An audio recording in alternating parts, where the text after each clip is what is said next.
15 or so years, we'll be at episode 666. Well, I mean, what is Joe Rogan's podcast on? It's like a number 1,000 something. Yeah, he's a number 1,000, so that's fucking crazy. But he does like multiple a week. Yeah.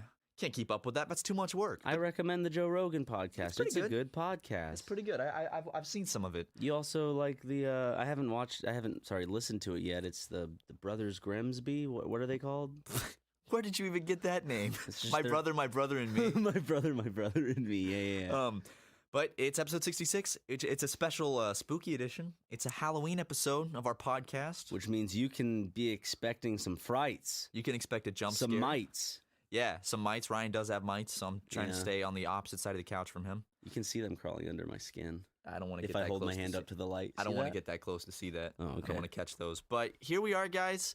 As in the regular super mega Halloween tradition, we have a very special movie review for you. From a movie Ryan and I went and saw in theaters last night. Yeah. I had a wonderful time. You want to tell everyone what movie that was, Ryan? We went to go see Boo! A Madea Halloween 2. Almost. Boo 2. Boo 2. A Madea Halloween. A Madea. In the shower this morning, I was thinking about how awful that title is. I'm like, that's the Boo 2? Boo 2! Boo 2! A Madea Halloween. So wait a second. The movie is technically just called Boo 2? Because if it's a Madea movie, then the Madea thing is just like... It's like a subtitle. Yeah. So the title of these movies are just Boo and Boo 2? I guess so. I guess that most people just call it Madea Halloween. And Madea Halloween, the unnecessary sequel. Yeah, but to rip the Band-Aid off, it was a fucking miserable experience. That was And terrible. I honestly... I know if idiots like us keep going to see movies like this, they're going to keep being made. I was thinking that last night while we were in the middle of the movie. I was thinking, like, you know, Ryan? We said the same thing about the Emoji Movie. I but know. This is what we do. We support these movies, and then they get sequels, and we're like, how did that get a sequel? We should see bad movies that have already been released onto, like on demand or home video.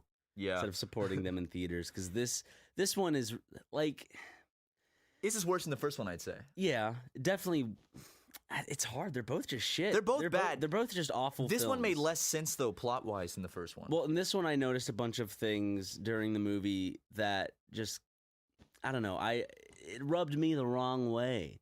For instance, I'll give you just two quick examples. One quick example is that, you know, in the Madea movies, how they have the effect that, you know, Tyler Perry's playing Madea. He's also himself.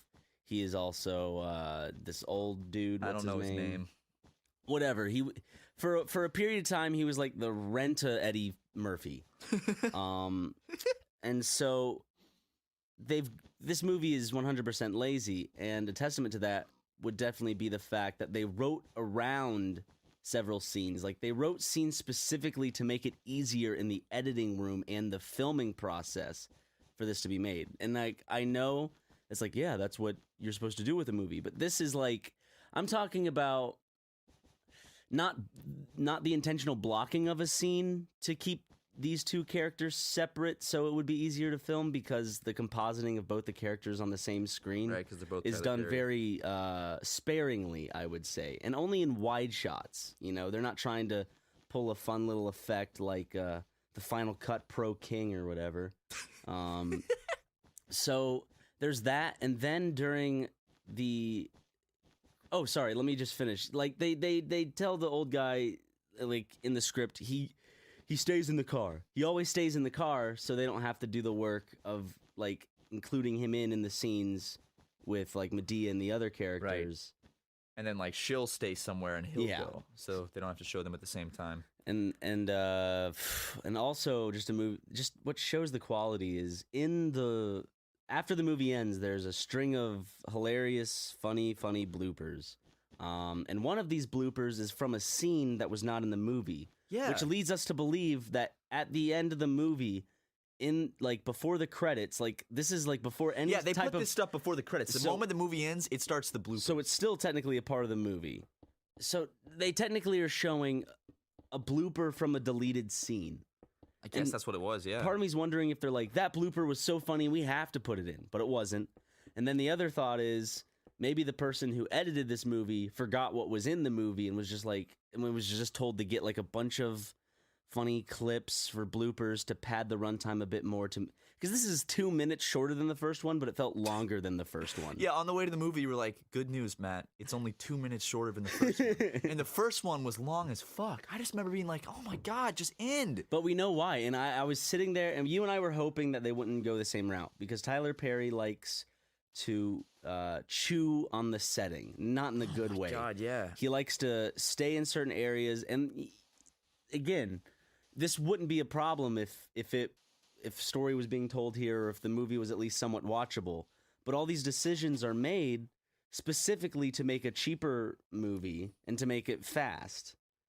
Like they'll choose the setting so they don't have to go to that many settings. How many settings are in the movie? The police station, Medea's house, outside of the school, and the camp. Yeah. What, the 4? I think that's it. 4 settings? Pretty sure that's all the settings, yeah. So, I mean, you'll spend, and the meat of the movie, the boo part, doesn't happen until like an hour into the film. So you're sitting there watching a bunch of, I guess, improv from Tyler Perry. Yeah, the problem was like those scenes, like every scene was padded with 10 to 15 minutes of just character banter and dialogue that didn't add anything to the plot and was really boring. And one time during like one of those things, I'm like, the scene should have started here. And this was like 5 minutes into the scene already. Like for example, Medea is walking her dumb, stupid, annoying sounding friend to a porta potty across this bridge. They show them bicker all the way across the bridge, and it's like, I got to pee. It's like, oh, now you gotta pee, child. It's like, oh, I got to pee, Medea, got to pee in the porta potty. It's like, whatever Medea says. I should have wrote the dialogue for this movie. I thought I was sitting next to Tyler Perry for a second. But so they show that whole bickering across the bridge, and they continue the bicker, and it's the same bickering when they're in front of the porta potty. The same thing. So they're in front of the porta potty now, and it's just like, I gotta go pee. It's like, I gotta go pee, girl. And then I feel like I'm watching the movie again.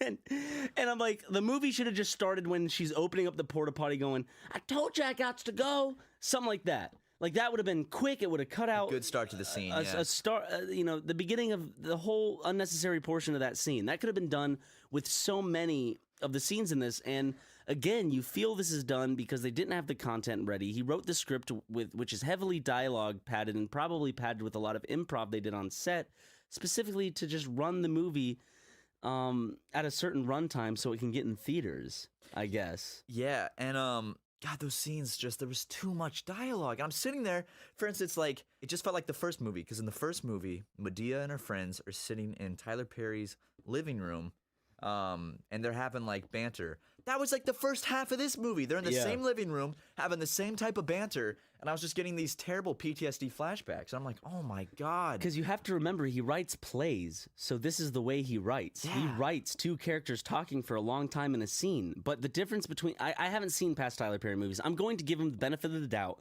and say that in past Tyler Perry movies, when two characters are talking, plot is being divulged with some jokes every now and then. Yeah. In this one, it's... jokes are being divulged at just this heavy rate, and then every now and then plot will just kind of be sprinkled in. Yeah, it just kind of like falls out of Tyler Perry's. It's like he's carrying a bunch of groceries, and the groceries are just random pieces of dialogue. But every in the bag of these groceries, he's got like an orange, and that represents a piece of plot. Yeah. He's got like 3 of those, and he drops his groceries, and those just spill out every now and then. And another thing from me is I hope Youssef isn't banking on an Oscar nomination for his role in this movie. I got some bad news for FouseyTube fans out there. If he's hoping that he's gonna get an Oscar for his performance, because he's gonna get 2 Oscars for his performance for 2 fantastic movies. You know, like, the thing is, I was watching this movie, and usually when I watch movies, I think and I'm like, what if in some strange universe I was put in this movie and, like, I could not do this job. I can't act like that. I can't act.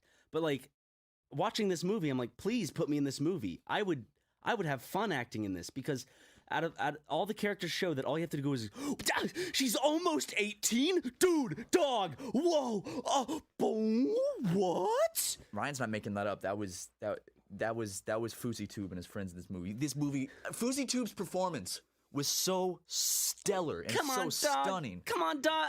You're 17. We've been through this. She's like, I just turned 18. He's like, whoa. Come on, check the ID. Check the ID. It's like a YouTube sketch. It really is. It feels like the movie was written by YouTubers. It feels like I'm surprised Logan Paul didn't show up in this. He would have been perfect with the frat guys at that party. Or Superwoman, whatever. I'm surprised these types of YouTubers didn't show up more, because Fousey Tube's in it. I'd expect more YouTube representation. Well, what I'm confused about is... We got Bella Thorne in the last movie. Yeah, absolutely. But what I'm confused about is how did Tyler Perry come to the conclusion that he should use Fousey Tube out of everyone on YouTube? He should use him to be a main character in his movie. Where did that even come from? Where did that idea come from? Maybe Tyler Perry is confusing Martin Luther King with Fousey Tube because they're so much similar as human beings. Yeah. So that's the only thing that I can think of for you, Matt. Oh my God, I just don't like. I'm gonna bank on the fact that Fousey Tube just has a really, really good agent.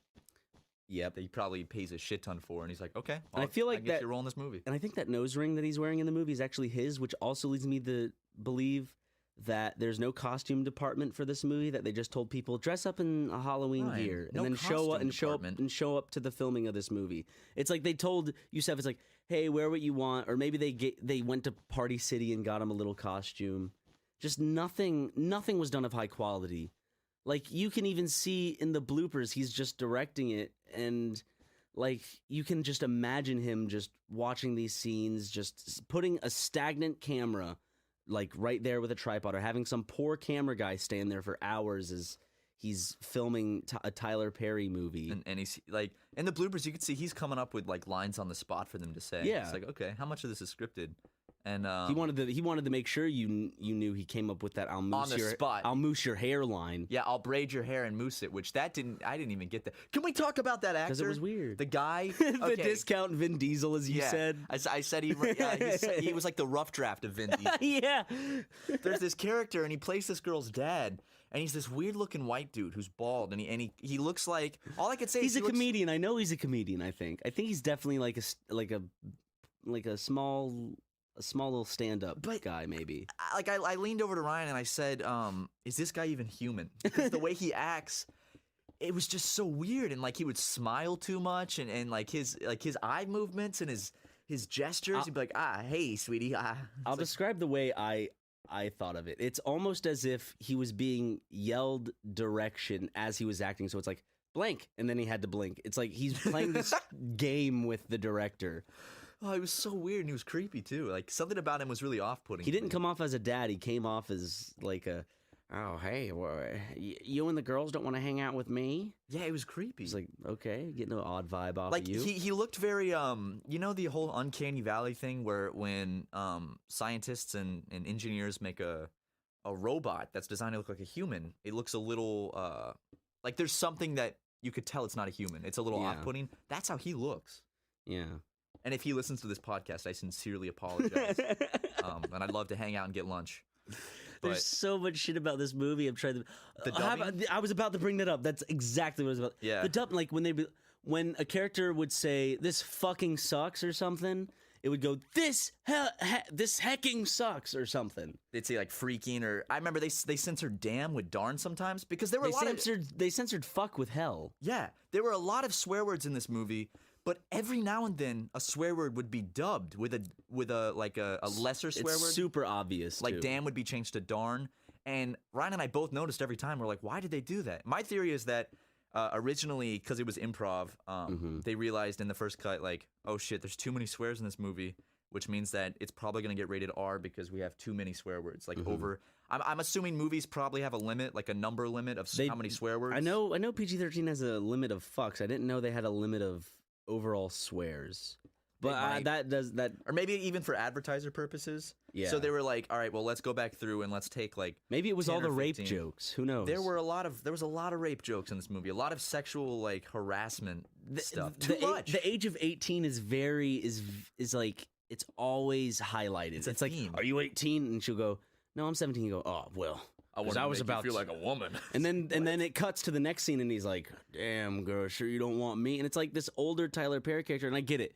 Like his character's a gross person, but like for the comedic effect, you're having this old man who he just thinks he's going after a 17-year-old, and you're like, so this character that Tyler Perry's setting up is a potential pedophile, willingly. If you're really wanting to get into it, and I know you're not supposed to because of the movie, but for the people that are real big fans of these characters, this character's a legitimate pedophile. Yeah, he is. Like he's he would be on the sex offenders registry.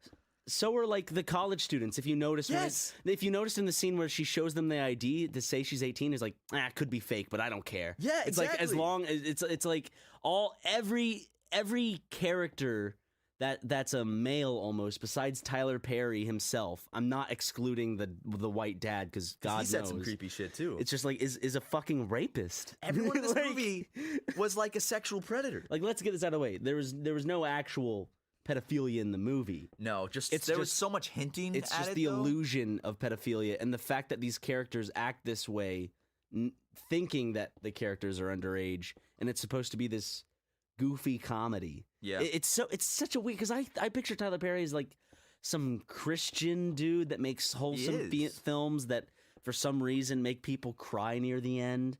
That like he's made movies that I've actually enjoyed in the past. He's made movies with a character that goes, child, good lord, and it makes people cry. I don't understand it. I've never enjoyed a single Tyler Perry movie. Matt is the counterpoint. How many have you seen? I've seen the one where Medea pours hot gravy on the cheating guy, on grits. She throws hot grits in his face. That's what it is. Yeah, she does that. So I saw that one. I think I saw Medea goes to jail or some shit back in like youth group, and then these two. So I've seen 4 in total. This Medea movie, like, this was racy. Not only was it like packed with the theme of like sexual predatory stuff, but there was a lot of sexual jokes, a lot of F words. There were some N words even. I was surprised, like Tyler Perry. Wow. But overall, I mean, 9 out of 10, 8 out of 10. Oh yeah, 100%. But like, serious, I don't go see this movie. We saw it because for the funny goofs. If you expect to go see it... We saw it so you don't have to. If you saw it and you're like, this is going to be fun, just like them, it's going to be a funny time with friends and we're going to make fun of this movie. It's just a miserable experience overall. Most of the parts that you're going to be making fun of are just sprinkled throughout the movie because the rest is just miserable banter.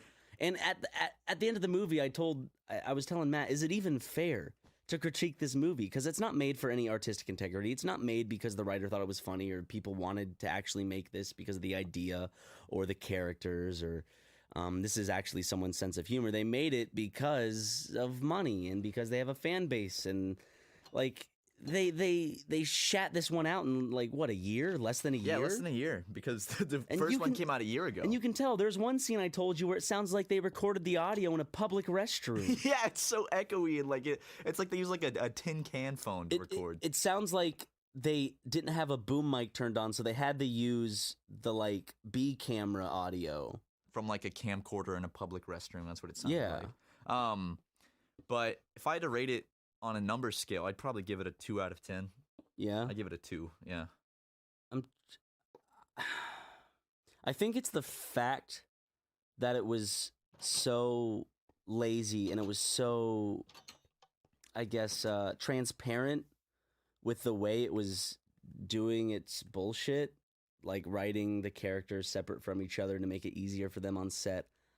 I'm gonna say just the lowest I can go. Just stay away from this.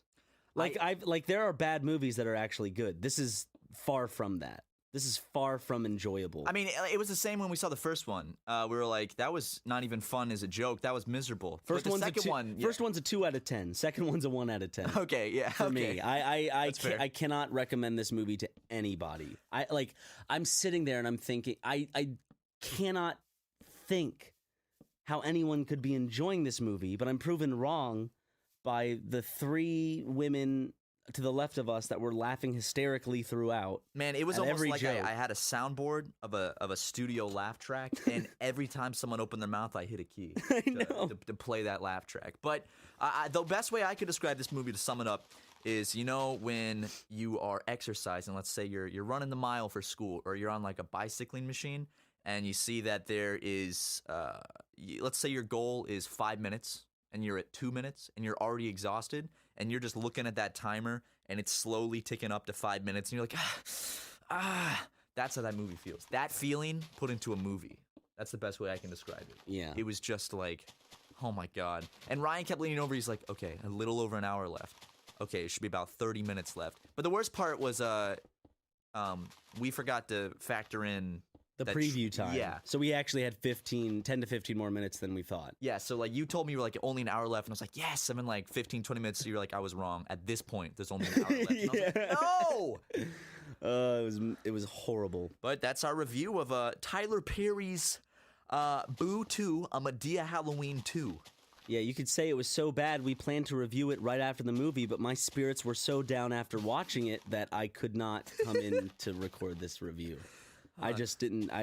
You looked when we walked out of that movie. I turned around and looked at you, and you just you were like rolling your eyes, and you were just like, your hat was crooked. Like during the movie? No. When we were walking out of the movie, I looked at you, and you looked like you just watched. You looked as if you just watched some kind of like very disturbing film that just ruined your day. You were like, because maybe some of these lines would have been funny. I don't know. I'm not paying it. Like the writing was bad in general, but maybe some of these lines would have been enjoyably entertaining to some aspect. But they have characters that are like, "Oh, come on, Madea." That one character. Come on, and then there's another character like, "Well, I gotta pay Madea." Like all their characters have these weird fucking voices. That one character, they're all like black Hattie? Southern stereotypes. Yeah, essentially. Hattie, was that her name? Hattie, yeah. She's the most obnoxious character in cinema history. I thought like she was way more toned down in the first movie. Was it the same actress as the first movie? Yeah. Okay. Yeah. They just did her makeup differently to make her look more white. She was. I thought they were just changing her character for this movie to play a white person because of the makeup they used. Made her look very pale. Yeah. I guess that's because they were doing an old person. I don't know. She was, every time she opened her mouth, I was like, oh my God, stop it. Just please stop. It's funny because the old person is dancing. It's funny because the old person falls down. It's funny because the old person has to pee. It's funny because the old person is jumping up and down and you can see the fake boobies and stomach flopping up and down. It's like none of this is like, and I'm not saying that it has to be comedy genius, but if you're going to make a comedy and you're going to make a Halloween comedy, at least make it fun. At least make it entertaining. The horror parts were so lazily shot. Like, you know how killer scenes, like when the killer's introduced or whatever in movies, how they have these shots, these creepy kind of like POV shots from the killer sometimes. They at least have a mixture of shots. Yeah. In this, it's one stagnant shot. Like, think of the kid getting ice. From one shot, the same place. He grabs the ice. The camera shot jarringly changes position. And he's kind of a little more to the left of the truck than he was before. And then you see the other character. It was a mix.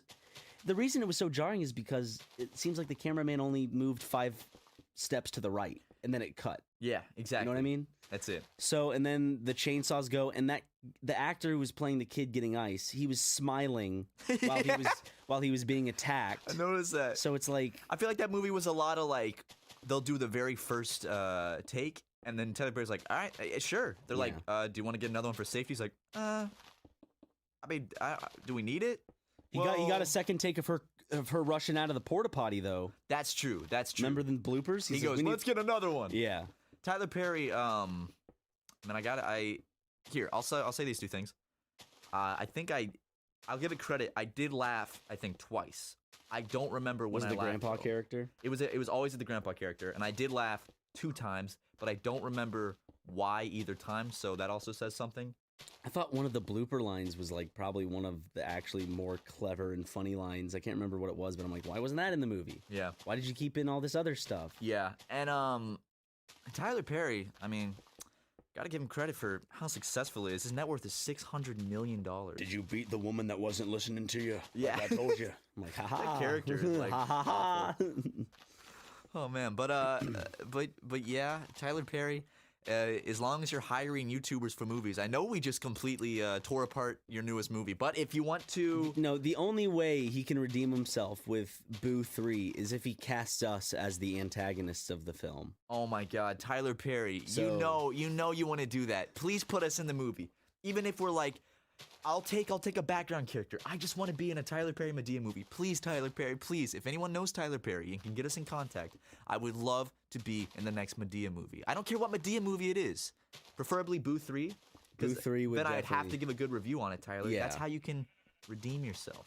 Would you say Tyler Perry, as a filmmaker, as a creator, as a product management specialist? do you think Tyler Perry could also go as Tyler the Creator? Because he creates so many good movies. He should. Yeah. Okay. High five. Right, High five. But moving on, it is officially it's Spooky Mega 2017. It is. First episode of Luigi's Mansion went out yesterday. Woo! And we got a lot of more Halloween stuff coming on the channel. A lot of more of it. A lot of more of it. And it is the week of Halloween. And Halloween is actually I've always liked it, but in the last like 2 years, it's honestly quickly become one of my favorite holidays just because of I don't know.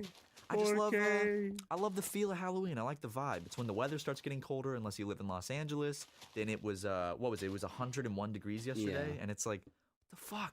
It's October. Yesterday was October 23rd. It should not be 101 degrees when it's almost November. Yeah, it's just getting ridiculous. Our AC is always broken, so Yeah, I woke up sweating this morning because I guess my AC is not working. yeah. Last night I was like, oh, it still feels cool, but every time the temperature gets like above 90 degrees in LA, our AC is just like, I'm just not gonna work. Something tells me that the owner, like the company who owns our building, when it gets up to a certain temperature, they'll turn off like a certain amount, or they'll just turn off the ACs so they can save like money or something. Yeah, I think what it is, I think everyone turns their AC up, and then that like basically uses up all of the cooling shit and all the You're power. in and then it just- California. You just make sure your apartment complex fucking is prepared for hot summers. Well, I mean, if it's any testament, the company that makes the AC units in our apartment. At least the ones that are in our apartment. Other apartments have newer ones Yeah. from a company that I don't think. Same company, just newer ones, but that company doesn't exist anymore. Oh, okay, sweet. It's like that company is fully just gone. You go to try to look at one of their manuals on the website. Their website is down. Because the company is no longer in operation. You think they should work with a company that has a good track record, maybe? Yeah, and didn't go bankrupt because they made shitty ACs. Yeah. But I mean, when the AC's working, it's great. But the other 90% of the time, it's either pouring gallons of water onto my floor or blowing out air that's not cold at all. I just have a pot under my AC, a dedicated pot. You should submit a service request for that bad boy. Just we submit so many, nothing happens. But yeah, I think it's good to have them. Like though. our maintenance guy comes in, he's like, what? The one time he's like, remember not to put candles Yeah, near the all he AC said- unit. It's like the AC unit's on the fucking ceiling. How do you expect? Am I holding a candle up to our AC unit, going, all right, our man's gonna have to come here because I know that candles fuck with AC units apparently. Also, it was for my specific AC in my room, and I'm like, here, it's not blowing out cold air and it's leaking. And then he leaves a note, and all it says is, don't light candles near the AC unit. That's what's causing this. And I'm like, dude, I have not lit a candle in months in my room. Is this just like he's going down all the things on his list? Like he's going out like serial maintenance disaster man. Like his arch nemesis is going around fixing things. That's crossed off the list, but next on his list is candles. You know what I think it is? I think he purposely doesn't want to like fix any of our stuff because I called him gay that one time. Remember when I called him gay by accident? You're gay. Yeah, I remember. That's from episode 32 of our podcast, The Maintenance Man Cometh. Shit, you remember that episode? Oh, I remember that episode. It was when early one morning, I thought it was Ryan walking into our apartment, and I thought he was doing a goofy voice, and I went, "You're gay! You're gay!" And it was actually our maintenance man here to fix my AC unit, so I just quickly jumped in the shower. And I think he's always remembered that, and it's always stuck with him. Good old maintenance man. I love him. But it is the week of Halloween, and one thing that I so desperately wish I could still do as a 21-year-old man is I wish I could still trick-or-treat, Yeah. I really do. I love trick-or-treating, and it makes me sad that I won't ever be able to experience that like joy of going around in a costume and trick-or-treating again. It's so much fun. I don't want to go trick-or-treating again, but I look back at the times I'm like, wow, I am like 20-something now. Like, when like I think back to my mindset when I used to trick or treat, I'm like, that's my life. This is my life. This is how it is. This is just how life works. And I never really at the time thought, it was like, hey, at some point you won't be able to go out and get free candy from strangers. I know. I remember the last year I ever did it. Several houses wouldn't give me candy because they're like, you're Same too with me. tall. It's like, come on, I'm dressed up in a costume. Just give me some candy. I think the last time I went was maybe freshman year of high school. Same. It was freshman or sophomore year for me. And I went with one of my friends, and we dressed up. Like, I went to Party City and got a goofy little mask and everything. But they're like, but most of the houses were like, how old are you? Does it fucking matter? I'm trick-or-treating. Like, what? You're not gonna run out of candy, you stupid old woman.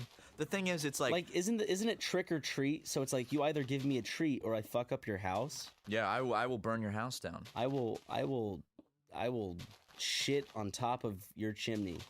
I will shit down your the chimney, and it just like falls straight into the fireplace. Yeah.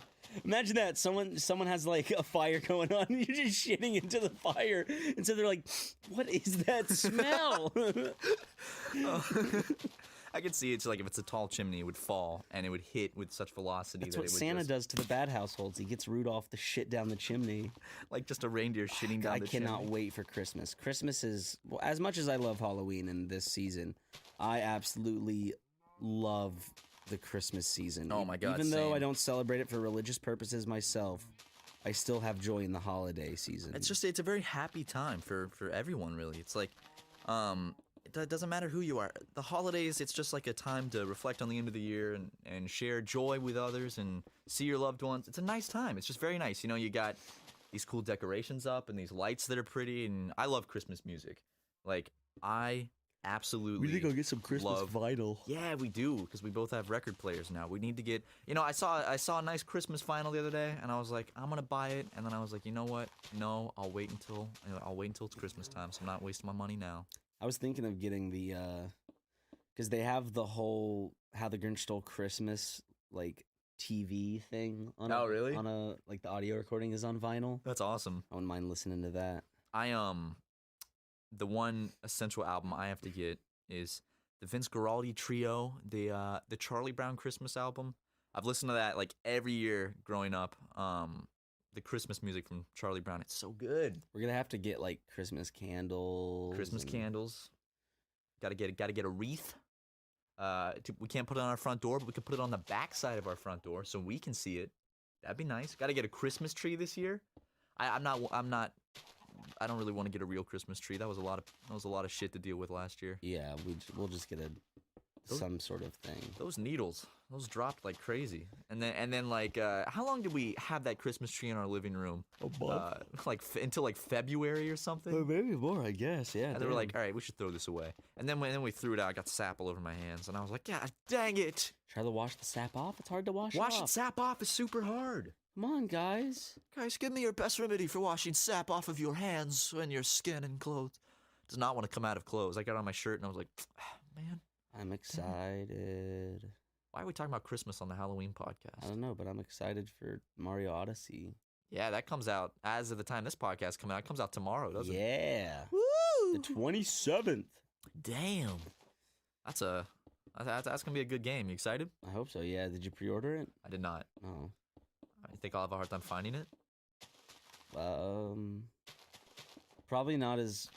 I don't know if more people are gonna buy this or Breath of the Wild. What do you think? Breath of the Wild is pretty hard to come by. It was a new Zelda game. But this is a new Mario game, like especially a new big, like kind of sunshiny. This is like a new Mario game type Mario. This one's brand new. I guess not Galaxy. Galaxy was level based and not world, like open worldy.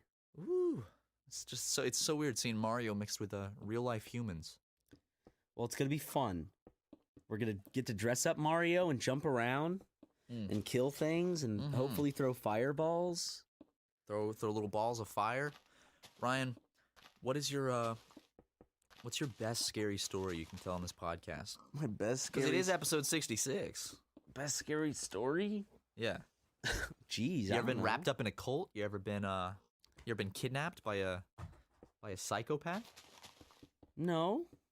I don't have many scary instances. I'm trying to think of. You have ghost stories. I do. I'm trying to think of something recent, like a recent scary story. You ever seen a ghost? No. are not real. You don't know that? Have you seen a ghost? Nope. I don't think so. Didn't you think you saw an apparition? I thought I saw something once. Something with Daniel. Yeah, it scared the shit out of me. Like you and Daniel were in the You were there too. I was there too, but I was faced away from the wall, and you said you guys saw this. It was like a 9-foot eyes. black shadow-looking person in the dark with little red dot eyes, and my heart was racing that night. That was scary. It was like 3 a.m. in that like old studio warehouse. I did not like that. Some people really get upset when you say you don't believe in ghosts. I don't believe in ghosts, but I also, I guess I keep my mind open with it. Like I don't believe in them necessarily, but I don't rule them out 100%. I guess just because it's stuff that it's unknown, so I don't know. When scientists begin to take ghosts seriously, I'll take them seriously. Yeah, I guess that's fair. You'd think like if all these shows could get all this footage of ghosts, and if you could find all this evidence of ghosts so easily, you'd think scientists would be like, "Oh, easy. Let's set up some shit. Let's see what's going on. Oh, it's this type of energy. Let's blah blah blah blah." But they're not even trying to figure out anything. I wonder if scientists have done studies and stuff, but I don't think people, even if like a scientist did do a study and then he like found something, I don't think anyone would take it seriously though. It would just kind of end up in that conspiracy theory corner. There's like a point in time where you can understand why people would believe in ghosts because there wasn't the internet or like video cameras or cameras, and it's like these things that happen and you don't have explanations for. But now you have so much technology and all these things, and you have all these studies of psychology that kind of go into how you might see things. And a lot of ghost sightings are actually also people who had sleep paralysis. Oh, I have had that, and I did see something, but I know it was my sleep paralysis. Yeah. But it felt so real. It felt like fully real. So I could totally see how back in the olden times when people didn't have science to explain a lot of shit, and they didn't know what sleep paralysis was, you would 100% believe that was like some otherworldly being. Oh yeah, because like you wake up and it feels 100% real, and you see like a shadow person like sitting on your chest or like standing over you. Mm-hmm. That shit's terrifying. And like it's the same deal with UFOs and aliens. Like people who, and of course there's a higher probability of aliens existing. In fact, I fully believe in aliens and UFOs and shit. But it's like people who have night terrors or those types of dreams in general. Or what are those? I just said the dreams. What were they Sleep called? paralysis? Sleep paralysis. A lot of those are people who say, "Oh, I was abducted by an alien." It's like, no, you just had a goofy dream, and you couldn't move in your bed. You should be like a doctor, and someone comes in for like sleep paralysis or night terrors, but you just had a goofy dream. Get out of here. Go. I just see all these interviews of people that are so adamant that they've seen a ghost and they got abducted by an alien in a flying saucer, and it's like I can't tell if these people have told this story so many times that they start to believe it themselves, or they're just kind of cuckoo bananas.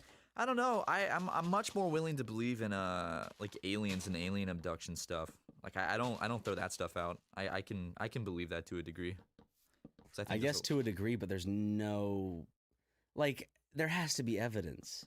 Like, I'm not just going to believe something because some farmer on a National Geographic documentary was like, yeah, there was this bright light and I woke up in bed and there was this little gray man and he took me to this ship and they probed me. They wanted to know what the president was doing. And I told them I didn't know what the president was doing. And they said, okay. And I remember there was this alien with red hair, and they made me fuck her.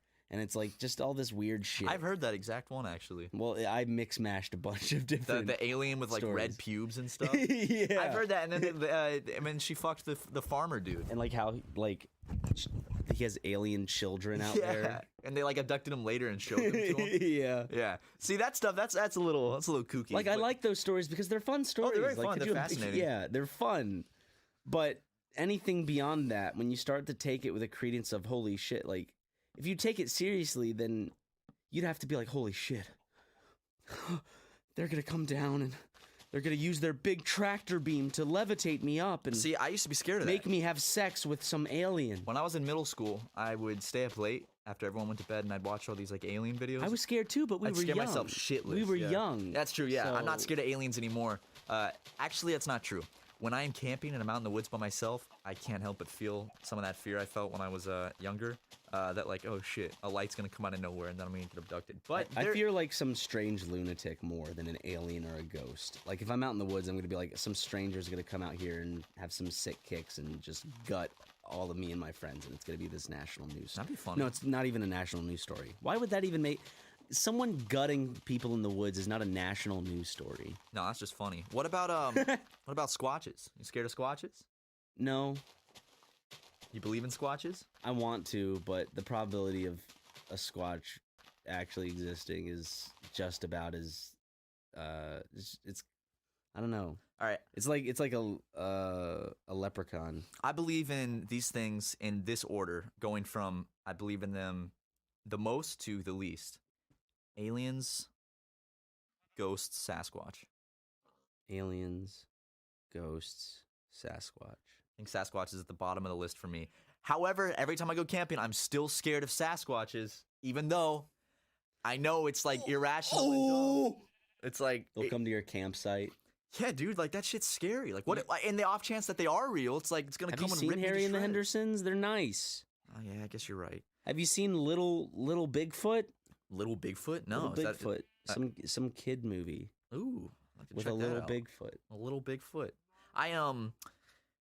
There are certain UFO stories that do baffle me. Like there's a famous one called what was the guy's name?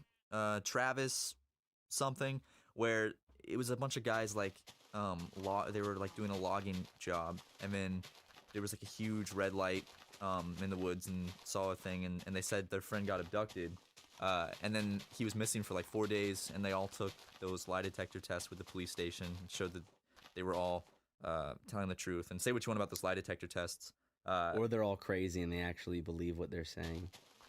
well, I don't know, how do you get 5 people to all believe like the exact same thing, and the person's missing for 5 days, and then he like reappeared? What do you mean? You get cults that are hundreds of people to kill themselves. but I mean, like, this is like the guy went missing, and this is like all in the same night, and they all gave the same like testimony of what they saw, and then he reappeared later, and all that shit. There's a movie about it. Was he like, I was abducted? Yeah. I was abducted. Yeah. I was abducted. Help me. Help. Yeah, but there's a lot of stories that, like, famous UFO stories that I wouldn't throw away. I guess I could believe them. I don't know. I think it's, I like believing in that stuff. I think it's kind of fun. I think that's where you derive believing out of it from. It's not, I feel like you don't legitimately believe. No, I do. these I really do. stories. Some of them I really do. Why? It's also fun, but some of them I really do. But why? I don't know. Just from what I've read, it seems like there's good evidence for it. Yeah, but those articles are strictly written to show a bias. No, I'm not talking about articles. I'm talking about just like Wikipedia and stuff like that. As you take a sip from, no, I'm not talking about actual articles. I'm talking about Wikipedia, Ryan. Get your fucking alien knowledge on track, okay? Jesus. Hey, all I'm saying Takes is a I'm sip just from a LaCroix can. I'm not willing to just throw everything out immediately, I guess. Like I'm not willing to throw out just like all alien stuff. I 100%. Do you believe in aliens though? I believe that there is a possibility that they exist, but I also believe there is a possibility that we are a mere accident in the universe. I am 100% in the belief that there is. Can't say 100%.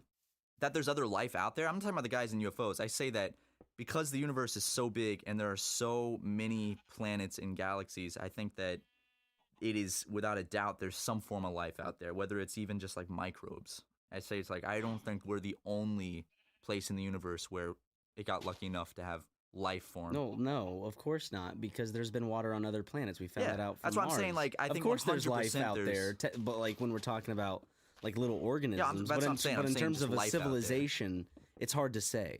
I'd say there probably is. I'd say the odds are... the odds are great that there is, but at the same time, you also have to think, you know, there is that small chance, that small probability that we are also alone in the universe. Yeah, I personally think that possibility is so microscopic, though. I feel comfortable saying 100% that there is life out there. I feel like the 100% part is a little disingenuous. Why? Because you can't be 100%. Like, for instance, like, I don't believe in a god, but I can't say that a god isn't I can't be like, God is 100% not real.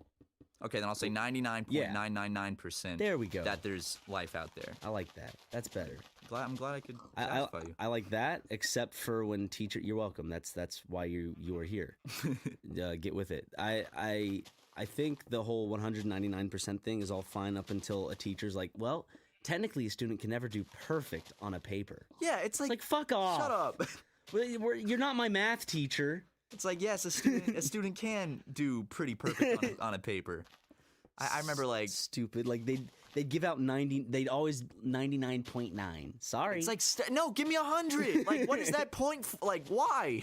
What is that 0.01 for? What did I do wrong? There's always the probability that you were wrong, but I got every answer right. No, I think most of those scores were on essays and shit. Yeah, it was always essays. It's like, it's stupid. Oh my god, I remember one time on a Scantron, I filled all the answers one row off. I've done that before. But otherwise, I would have gotten like a great score, and the teacher wouldn't let you redo it. No. Even though Scantrons are the like easiest form of grading, you literally put them into the machine. And I've heard teachers describe them because there's this test that everyone took, and everyone did bad on it in my class, and the teacher described it as gunshots going off because, you know, the Scantron puts that pink mark on the thing, so it was like oh my god, there was no worse feeling to get like a scan. Okay, when a teacher was handing out tests in high school, like back, you could see all the pink on everyone else. Yeah, that. But when it was like a bigger test, and then they would just come and put yours on your desk, but they put it up like face down. I was oh shit, I know what that means. It's face down. You pick it up, it's like a 52, and I'm like, fuck. What always got me like kind of not feeling the education system is it's still my fault because I did poorly, but it's like when I felt like I really studied and I really nailed this test and I felt so confident, and then it came back with like a C. I know, it's and like, God. I told my parents I was super like feeling good proud about this. That was the worst, when you thought you did really well and you get it back and you did horribly. That always happened to me in like social studies and stuff. But there are those rare instances where you have not studied at all and you're just like, what the fuck? And you guess on most of these answers, but you end up getting like a B. Yeah, that happened to me once. I still remember it specifically. We got in class and they're like, all right, it's time for the test on the reading, which I didn't even know there was a reading, and it was a multiple choice test. And I didn't even know the title of the thing that we were supposed to have read, and I was like, fuck. So I guessed on the whole thing, and I got a 92. 92. That's the only time that's ever happened in my life. Really? I was like so full of excitement when I got that back. I was like, what the fuck? That's awesome. It was like a short test. It was like no more than 20 questions, but the fact that I somehow got a 92 on bullshitting it, I don't know how that happened. It never happened again. Every time that happened in the future, I got like a 30.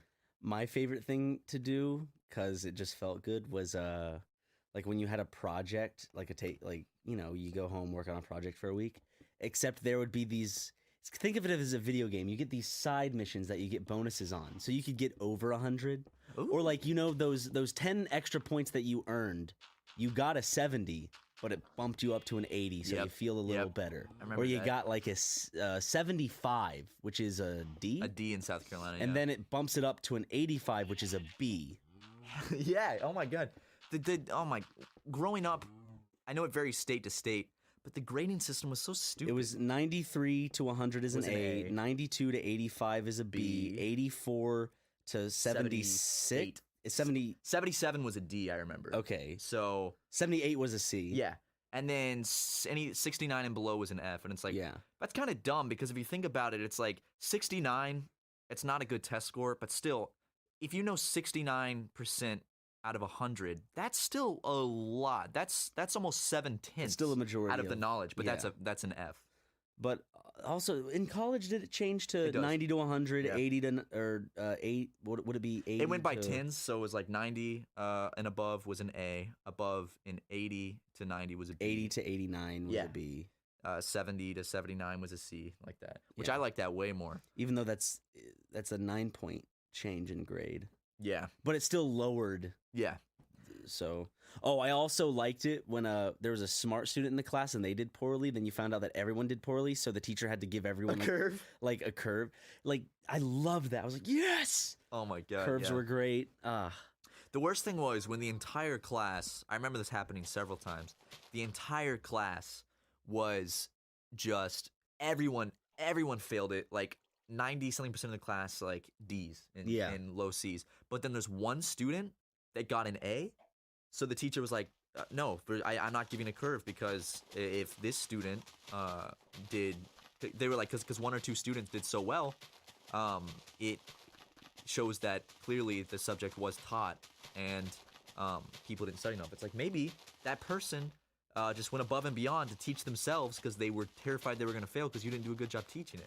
There are a lot of shitty teachers in schools. Yeah, but there are also a lot of really dedicated and good teachers that stay like after hours. Like there were some teachers that went to my school that I knew, because I worked with broadcast journalism, so like I wasn't cool with most of the teachers, but there were some teachers that I was more cool with, like the media arts teachers and stuff like that. The thing you have to give teachers credit for is that teachers are paid like salaried, so I guess they're only paid for the school day. But most teachers have to stay hours after the school day and get there early and get there early before the school day starts. Do all that work after school, do conferences outside of school, and grade all that shit outside of school. That's all work that they're not getting paid for. You know? I'm not trying to call out any teachers, but I saw teachers giving students shit for doing their homework like right before class, and that was a bad thing.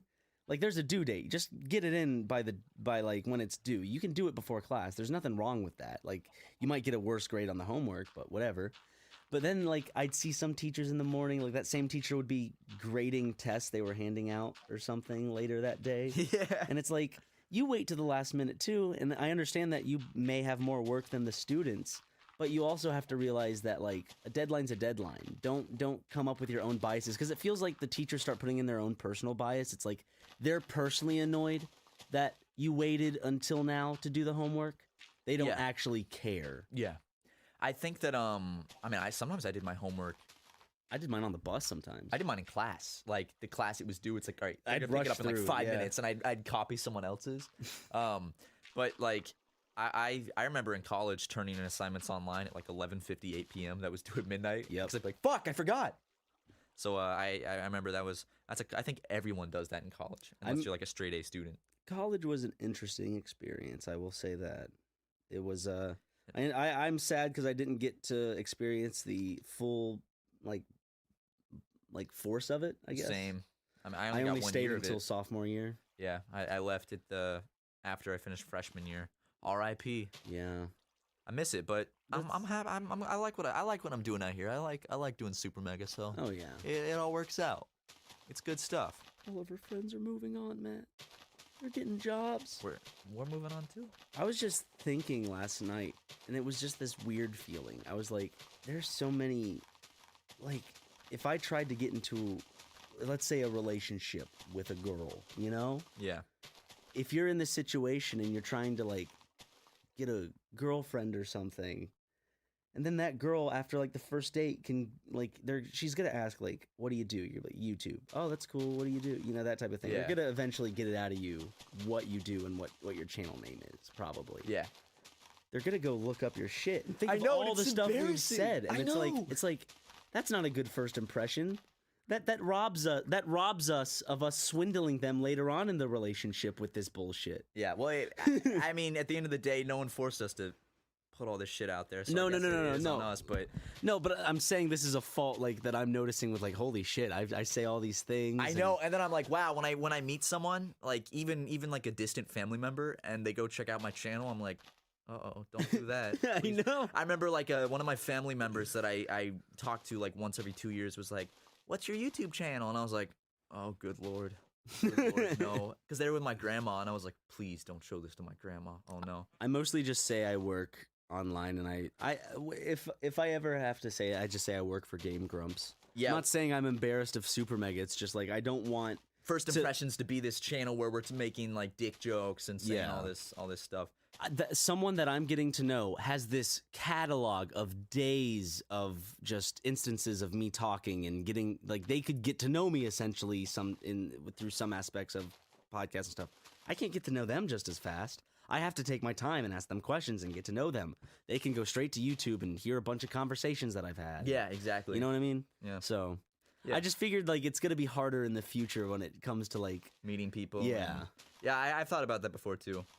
But you know, at the end of the day, I still like doing Super Mega. Oh, I love it. I love doing this shit. even if it hinders my ability to form relationships with human beings on a personal level, I mean that's fine. I mean, I love doing this shit, and I'm super grateful to everyone who actually supports us because Absolutely. Oh my god. like while we don't have this foaming at the teeth fan base like a Paul bro, we still have a really dedicated fan base that is really cool, really supportive, and just filled with some really cool people. Everyone's welcome, and I'm glad that I see a bunch of different types of people. Yeah, absolutely. Like enjoying the channel. But yeah, like seriously, like we just want to say thank you to all of you who watch us, who support us, who share us around, who buy the merch. Just thank you guys so much. It really does mean a lot that there's people out there that actually like what we do. And you guys are what keep us going to keep doing this. So thank you so much. And you know, it's with that, I think it's a good point to end this episode 66 spooky podcast. What do you say, Ryan? You want to go trick or treating? Ah! Oh fuck! God damn it! You really scared me with that one. Got it. You probably scared everyone else too. Look at that audio. Look at you peek at the microphone right there. Bye guys. Happy Halloween.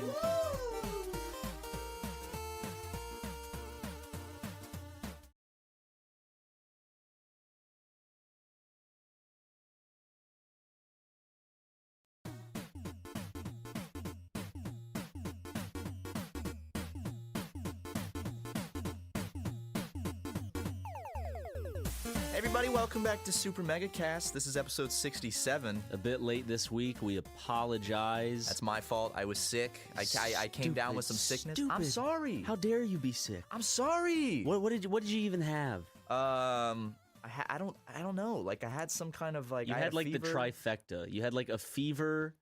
You had bad ears and a bad nose. I had ear infection and inflamed sinuses. Well, I went to the doctor because my tonsils were hurting, like specifically my tonsils. And I had strep throat. I had a strain of strep called strep B a couple months ago.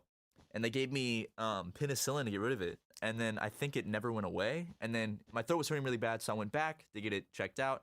And they had to give me that like throat swab where they stick the long Q-tip in your throat, which is one of my least favorite things on the entire planet. Or like the wooden stick. Oh, I asked them not to. I'm like, can you not use the popsicle stick? Because that's what makes me gag more than anything is that popsicle stick.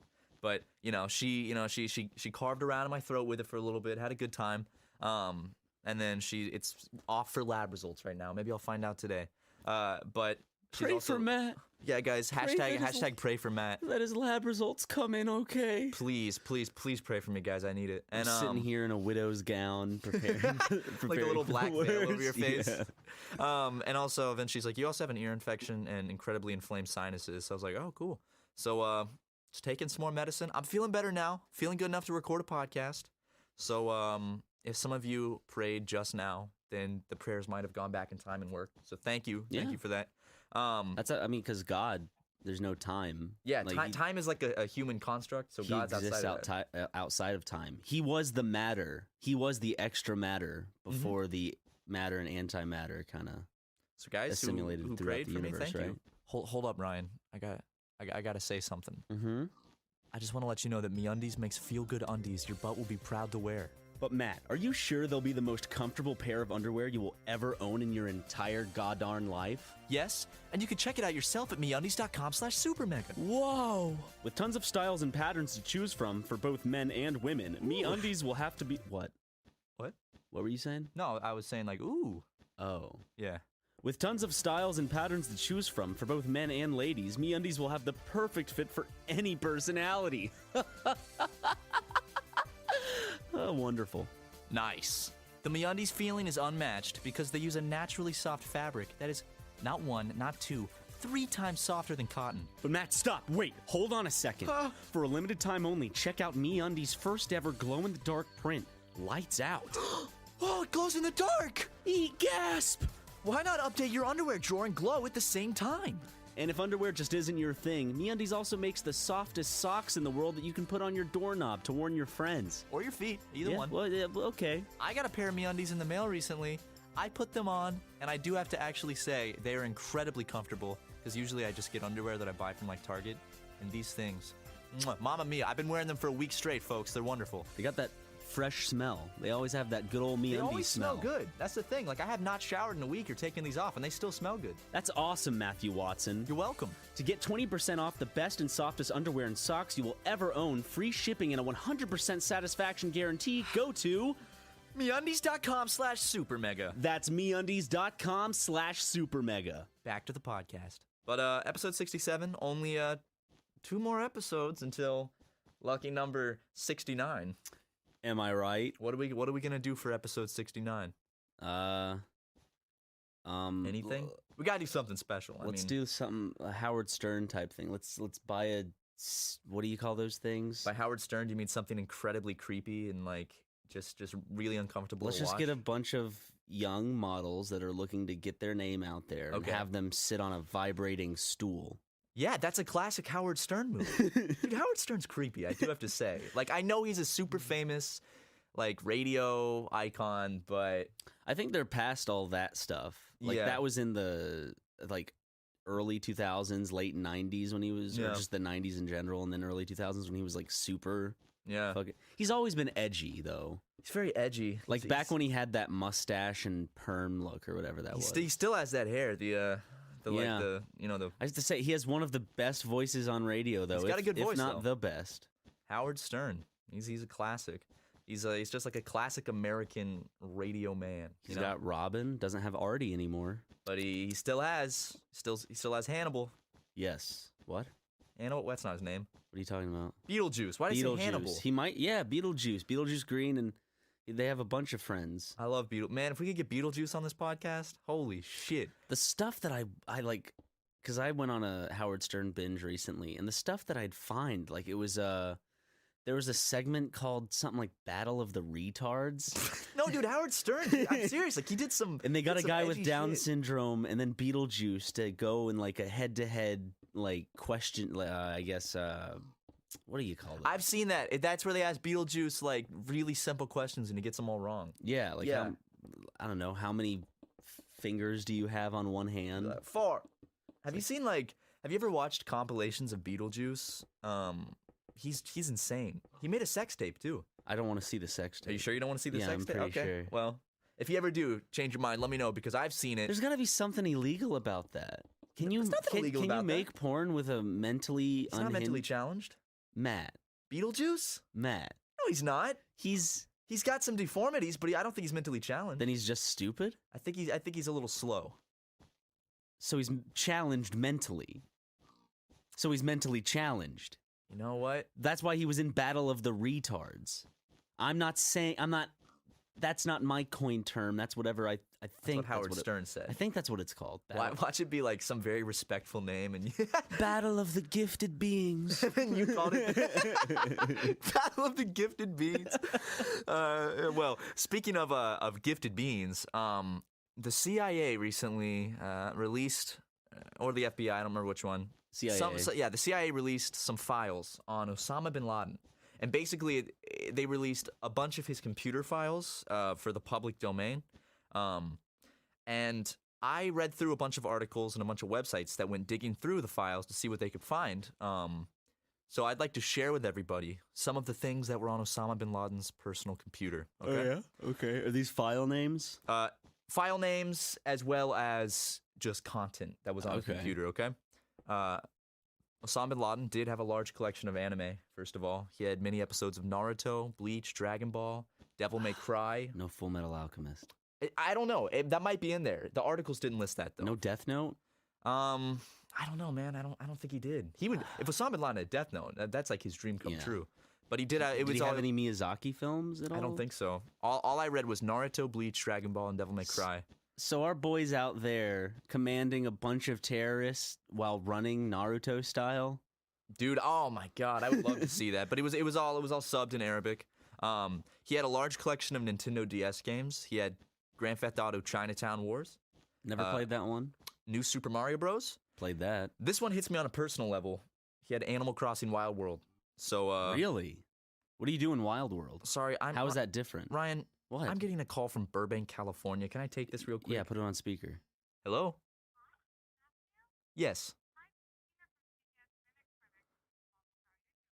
I'm feeling much better. Okay, great. Nope. I think that's all. Thanks, you too. Guys, hold up. That was my doctor. I have the lab results. Yeah? Those are the test results. Okay? I just got the test results. What are the test results? Drum roll, please. And the results are... Negative. I do not have strep throat. It's all gone. So what do you have? No, I don't know. Maybe it was the weather changing that made me sick. Oh. I thought about that after the fact. I'm like, You have a weak little immune system? I don't have a weak immune system, but sometimes when the weather changes, I just get this allergic rhinitis. Rhinitis? Rhinitis. It might be that. Anyway, back to Osama bin Laden. The man of the hour. Animal Crossing Wild World, which was just the Nintendo DS adaptation of Animal Crossing. He had a lot of weird bootleg babe games, a lot of like anime, like hentai games on his computer. A lot of those. Really? A lot of American like weird bootleg kind of porn games. He had a lot of those, so I'm sure he stroked his little Osama bin Laden to it. Mm-hmm. Let's get into some of the movies Osama bin Laden had on his computer. Okay. Ice Age. Good film. Sid, good character. I just love the thought of Osama bin Laden late at night, bundled up in a blanket, watching Ray Romano as a woolly mammoth, with Arabic subtitles. He had Tom and Jerry. He had the hit movie Ants with a Z. Ew. Yeah. Not Bug's Life? Nope, he had Ants instead of Bug's Life. So I do have to judge him a bit on his taste there. I'm not saying Ants is a bad movie, but I'm saying if he had the choice to download one of the two and he chose Ants. Was Ferris Bueller the main voice actor for the ant? Who played the main ant? I don't remember. Maybe Matthew Broderick, possibly. I'm gonna look that up real quick because I have to find out now, Matt. We got Wallace and Gromit. We Chicken Little. Got that movie, classic. We got Cars. I couldn't be farther off. Who was it? Isn't the main character's name Z or something? I don't remember. It's fucking Woody Allen. Oh, Woody Allen. Yeah. Okay. We got Cars, great movie. Shaun the Sheep, and a movie called Twinkle Twinkle Little Star. Now, see, my theory is possibly those were for his children, some of those movies, or they were literally just for Osama bin Laden and he liked that, there's other files that I think were more geared towards Osama himself. Let's get into those. These definitely might be for his children. He had over 200 YouTube videos downloaded. One of which being Charlie Bit My Finger. Yep, Charlie Bit My Finger. He had many Super Mega videos downloaded, surprisingly. Okay. He had He had Mr. Bean with Pashto subtitles. That's not a joke, right? No. Okay. He had amazing animated optical illusions, and he had over 30 crochet tutorials. He had like the thought of him in some fucking cave with a small little fire, laptop. looking up and down, like kind of just intrigued, just with his brow furrowed, just like looking up and down every 5 seconds, rewinding it a bit to make sure he's like doing it right. But he really had a passion for crochet. He had a lot of tutorials, how to crochet a basket, how to make butterflies. Not shitting you. How to make butterflies. He also had now the CIA said they were not going to release his porn files, unfortunately. What? I don't know why, but could it possibly be that this is not porn that he downloaded from like a Pornhub type thing? They could have been illegal this pictures. was okay. Here's some files people found. They found one called ass with 3 S's .gif. Okay. Dick.jpg. Booby2.jpg. Booby2. Yeah, someone and he searches the internet like an 8-year-old. Big breasts, like big boobs, yeah. Ass. Dick.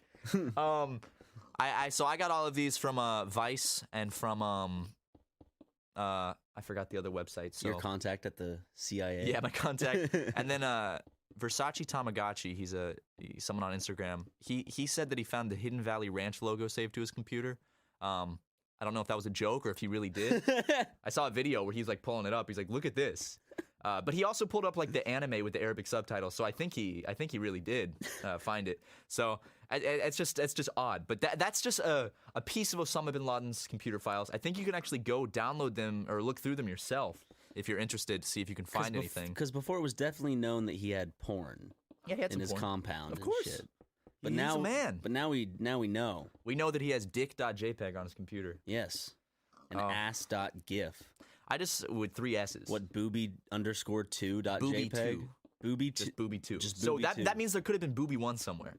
And they didn't find that one. Where's booby1, dude? Yeah, we got to find booby1, guys. R.I.P. Booby 1, and if 2 gets enough attention, maybe there'll be a Booby 3. You know, Hollywood loves those sequels, so maybe they'll make a movie about this, make it some sort of dark comedy. Michael Bay, you're bound to direct it. I just love the thought of, you know, there was a moment in time where Osama bin Laden watched Charlie Bit My Finger, and he laughed at it. So, like, he found enough pleasure in that video that he actively went and downloaded the video because he said, I want this to be a possession of mine on my computer. I want to save this. In another universe, he got on his computer and watched Charlie Bit My Finger. And in this opposite universe, that was enough for him to call off the attacks.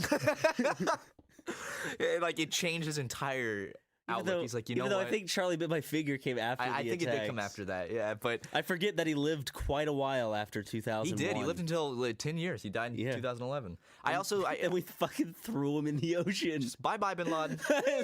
I also love that... I love respectful burial, my ass. We just dumped him in the ocean. In his brain, the moment he died, if he dug deep enough, he knows the storyline of Naruto, man. Yeah. At least the beginnings of Naruto. He knows that storyline. He knows what Naruto Uzumaki looks like. He knows that Naruto wants to be the next Hokage. There's going to be an opening of like the next Transformers movie where there's going to be a scuba diver and he's going down and he finds this Naruto DVD and he's like, what? And he goes down to pick it up and all of a sudden a hand comes up from a coral reef and it's Osama bin Laden. It's like zombie mermaid Osama bin Laden. And then they have that same shot in like in the first Pirates of the Caribbean where it's Osama bin Laden and a bunch of dead terrorists like walking on the bottom of the ocean towards the United States of America. For their ultimate revenge. Okay, if Hollywood made that movie, I'd see it. Of course I'd see it. That'd be a no-brainer. See, we were talking about this yesterday. If Hollywood actually produced movies that were that outlandish and that crazy, of course I'd see it. I'm surprised there isn't a billionaire that just does these movies. It's like, what if Mr. Bean met Borat? Haha. Yeah, exactly. And he just pays each actor like $1 billion. That's the thing. Like, they wouldn't get good ratings, but one, they would be cult classics, and two, they would get so many sales, I think. I know. You know, like, and Hollywood's all about money at the end of the day, so if they want to make money, why don't they make these crossover movies? Yeah, it'd probably ruin a few acting careers, but... Hollywood just needs to stop giving shits. They need to stop giving shits. You know what I'm saying? Yeah, of course. They need to throw in that old meme. You know what I thought of? I thought of the greatest movie I could ever think of last night. What? I want to make a romantic comedy about... I mean, you would get this. A romantic comedy starring Michael Cera and our friend Christian. Are they the They're the interests? Love. Yeah. Oh man, I love Christian. Everyone, go check out his Instagram. It's in the description. He takes good pictures and he puts a lot of heart into them. Okay. We were on the subject of Hollywood, and this thought came to me late last night, and I was thinking how weird it is. Okay, this big budget movie, right? Is with, you know, sometimes people like these castmates are strangers or they know of each other, they're maybe close friends, and then they're told to like do a sex scene or something, and for the movie it works, and like the audience when they're watching it on the screen is like, haha, Amy Adams is like grinding on this guy's dick. But the only difference between that becoming weird is budget, essentially. Like, if there was this really poor South Carolinian dude who wanted to make a feature-length movie purely out of passion, the same passion, probably even more than who made this, you know, high-budget movie, and he's like, gets his friends together, and then he casts his wife and one of his best friends in a main role. To fuck in the movie? Yeah, and then his wife has to, like, grind on this dude's friend. Yeah, it is budget because it's all budget and popularity you deserve from the movies. That's weird. But when it happens in a major motion blockbuster, it's like, that's not weird. Yeah. But if you made like a low budget film in South Carolina, just for yourself, and two people have to fuck, then it's weird. Yeah. That's so funny. Like, it turns into like a soft core porn situation, or it just becomes a weird because like you think all these friends are together, and it's like, yeah. So in this scene, babe, could you just grind your vagina on top? Don't worry, we're gonna pat his dick down with a bunch of sheets folded over his penis.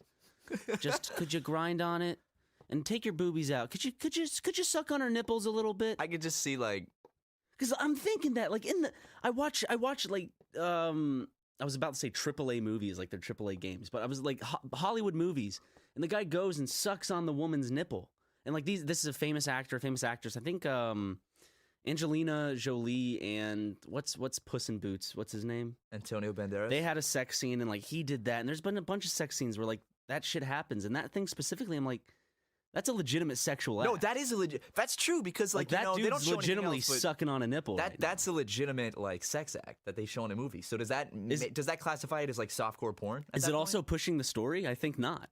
Yeah, that's true. Like they didn't need to include the sucking on the nipple. so could you think like maybe in like Angelina Jolie's like are the actors improving the sucking on the nipple, or did the director tell them to suck on the nipple? Because where does it become? I think the sucking on the nipple might be the line where it becomes softcore porn. Yeah, because then that's like a legitimate engagement of a sexual act in a movie.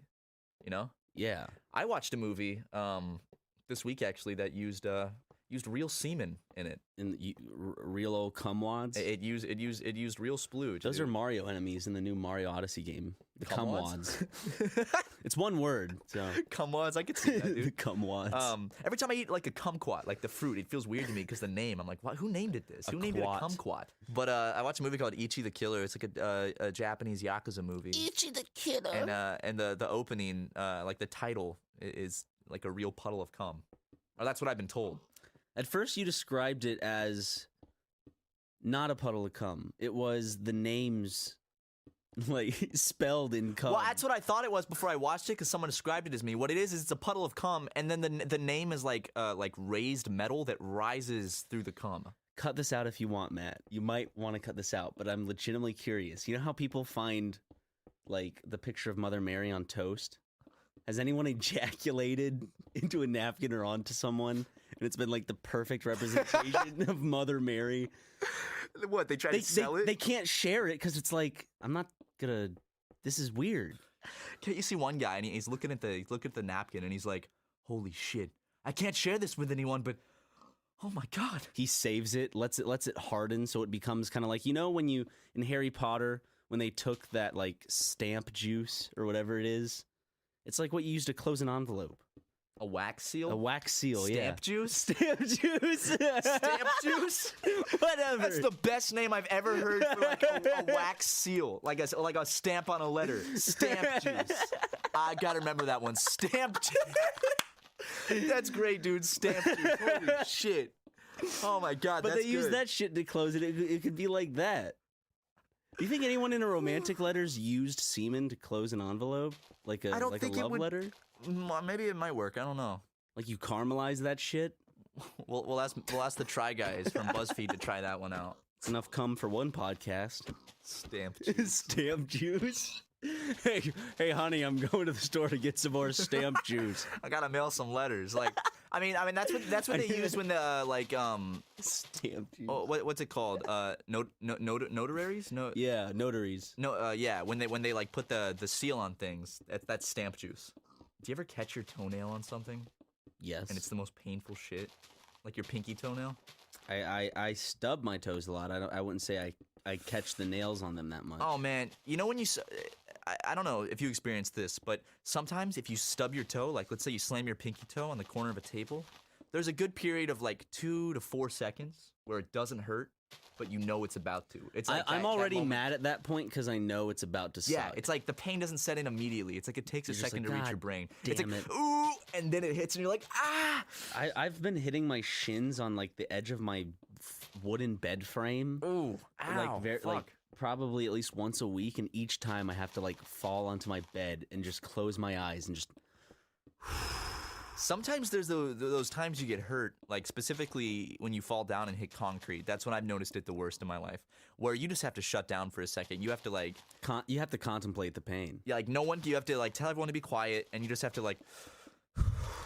That happens a lot if you get hit in the nuts. Oh, 100%. Remember that time Tucker got me real good? And that's the worst I've ever been hit. And I just had to lay down for, that was like 10, 15 minutes. That was abnormally hard to hit someone in the nuts. It's almost like an alien came down from Mars and observed like the Jackass movies and then wanted to fit into human society and then decided to hit you in the nuts as a joke. But he didn't know his strength was too hard since he's not human. See, when Tucker that's hit what I me, got from that situation. Oh, that's what I got from that situation too. When he hit me, that was no like, because you know there's a tasteful. It wasn't a nut tap. Yeah, there's a tasteful way. It went way over the tap line. I think that there's like an unspoken rule between men where when you hit your friends in the nuts, there's a degree of softness where it's enough for them to be like, ooh, ah, but not enough to cause actual lasting pain. What Tucker did was like with the back of his hand. It was pretty much a spank, but on your nuts. Yeah, and I just instantly, I fell to the ground. I crashed into that beanbag, and I just like, I collapsed into myself for a good 10 to 15 minutes. I couldn't, talk or anything. I was in so much pain in my stomach.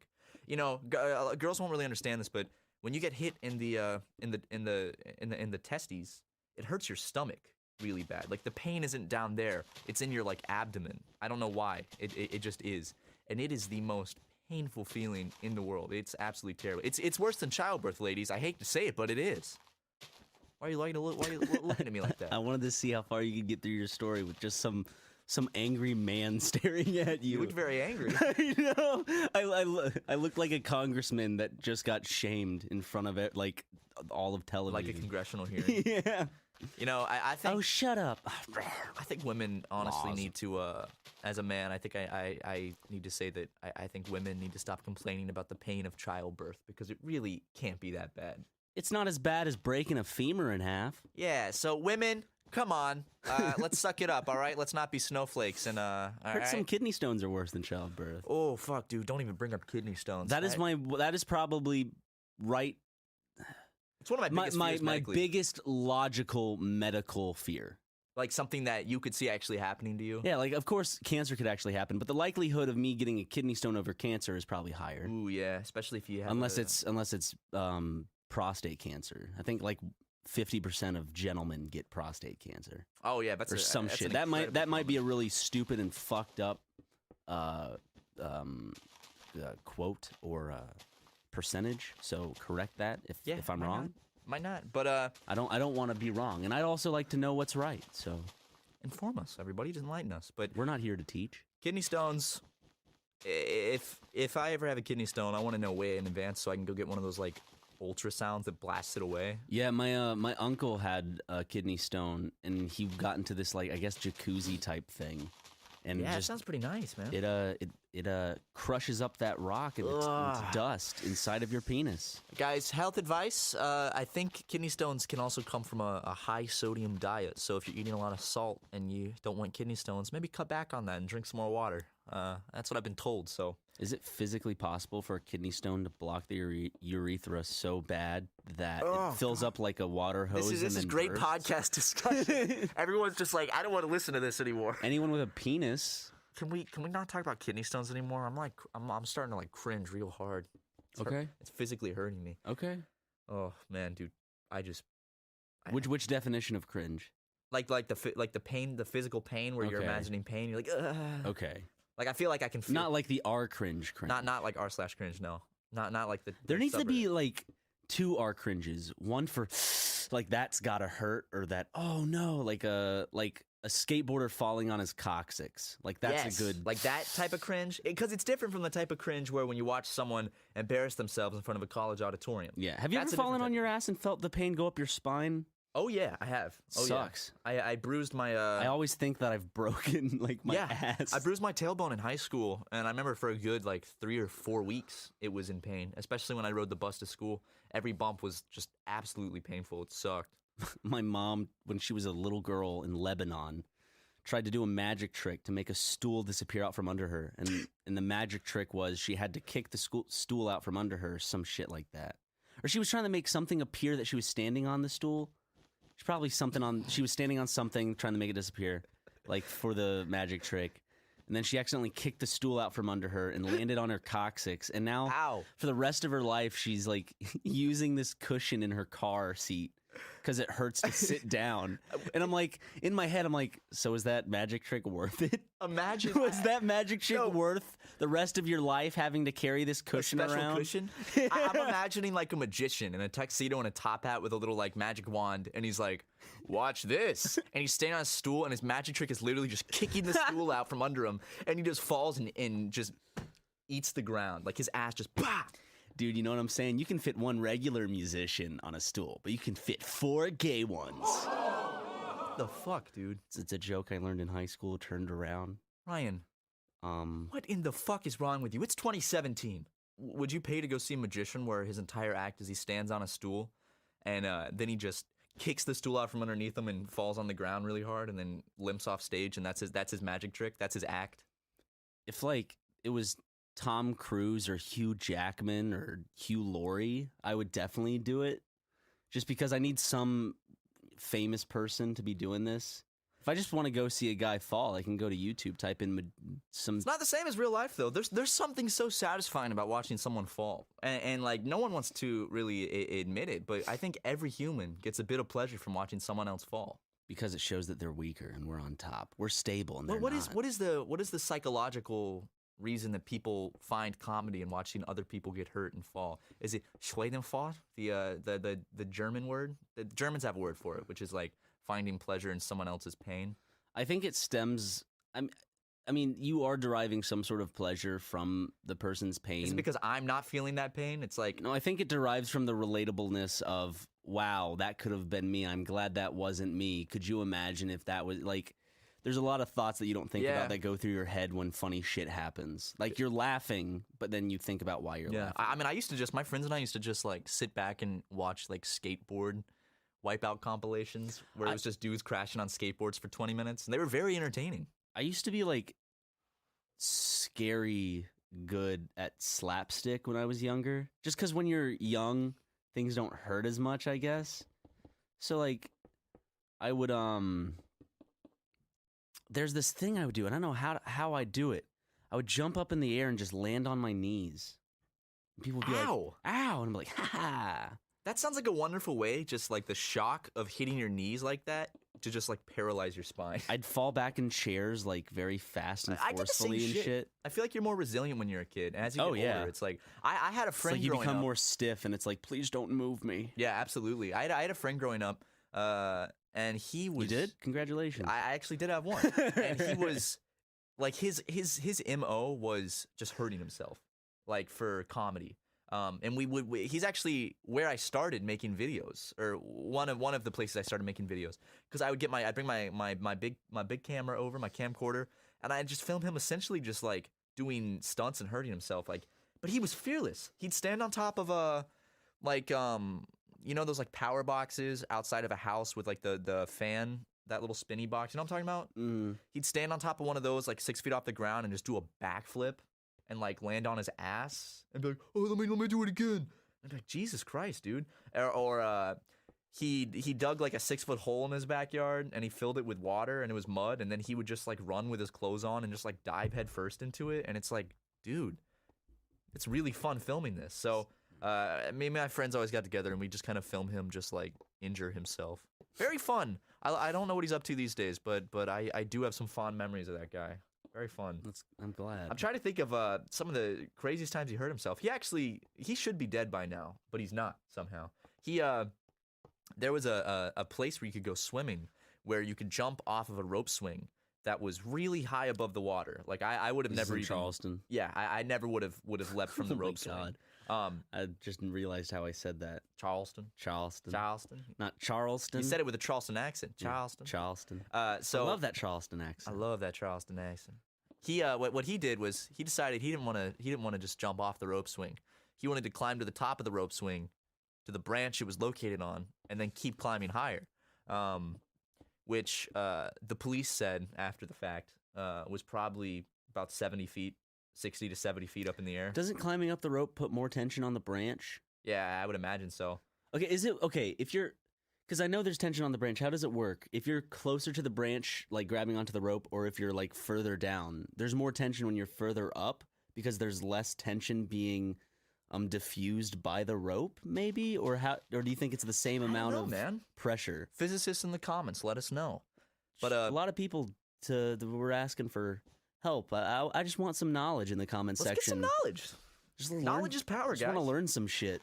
Knowledge shared is knowledge gained. I hear people like calling us out on stuff we get wrong all the time, and I'm like, I'm not here to teach anyone. I apologize if I get something wrong, but Guys, we got to talk on YouTube 7 days a week. We're gonna say some wrong stuff. I know, that's just. I'm sorry, that's just the way it goes. Yeah, but so the police said it was like 60 to 70 feet above the water. So he decides, I'm gonna do a front flip, but not just any front flip, not just a double front flip. Off a rope? No, off the top of the tree. Oh, okay. Oh, he wanted to climb onto the branch. He climbed above the rope to a higher branch, right? Got it. So instead of doing a double front flip, he decided, I have time to do a triple front flip. So he makes it 2.5, and then... See, I wasn't there for this. I just heard about it. He knows you fall faster as you go. Like, he knows that, like, even though you can get one front flip at the start, that doesn't mean for each, like... height of him balled up, he can do a flip. What is it, like 9.81 meters per second squared? It's like the acceleration rate of gravity. Yeah. So he gets 2.5, and then he backflops from 60 to 70 feet in the air. I mean, I've done shit like that. I've went off of a high dive and accidentally landed like this, so my legs, that's my quads and my nuts smacked into the water, and I remember. I couldn't swim because I think what happened to him. That's the worst pain I've ever felt of being hit in the nuts. It was from just solid water contact. Well, water can feel like concrete from a high enough height, but basically he hits the water, and he said that the shock of it like paralyzed him for a bit, and he couldn't swim, and his brother had to jump in and pull him out, and he had to go to the emergency room because he hit the water so hard. I'm not exaggerating. I saw his back. His entire back was purple, like his whole back was bruised. I bet. And it was bloody too. And he started vomiting up blood after that. And that's why he had to go to the emergency room, because they were scared that he had internal bleeding. Turns out he didn't, but he had like a bruised back and all that stuff, was still coughing up blood. And after, apparently they had to even file like a police report on it because the ambulance had to come. And they ended up shutting down that little, they took the rope down after that. Oh. Which my dad said he heard like a local radio person complaining about that, because that was like a famed spot for swimming, and they were talking about how just someone asshole ruined it. Yeah, essentially, yeah. Being a show-offy douchebag. I just love that. That's the funny thing is, like, there's some douchebags, like, high egotistical. I wouldn't. He's not a douchebag. Okay. He was just very impulsive. Okay, and he always just did. Would you at least describe him as a show-off? I wouldn't say he's a show-off. He does this stuff by himself, like when no one's around. So he's like, just he's an adrenaline junkie. So are you still like on good terms with him? Yeah, absolutely. Okay. I knew one kid like that in high school. He wasn't a dick. You would think he was because of all the shit he'd do. It almost seemed like he would be calling for attention, but he legitimately just liked doing this crazy shit. That's how my friend was. This kid was into parkour, and so he liked doing a bunch of that stuff. He could do like flips and shit. Like he wasn't by any means an asshole or anything. He was the kid that I'm talking about was well liked around our school. Yeah, so this my friend was really, really popular. He was very popular with people, and that's why I liked filming videos with him and watching him hurt himself. Part of me wanted him to be a douchebag, because then there would be like some sort of just justice. Justice? Yeah.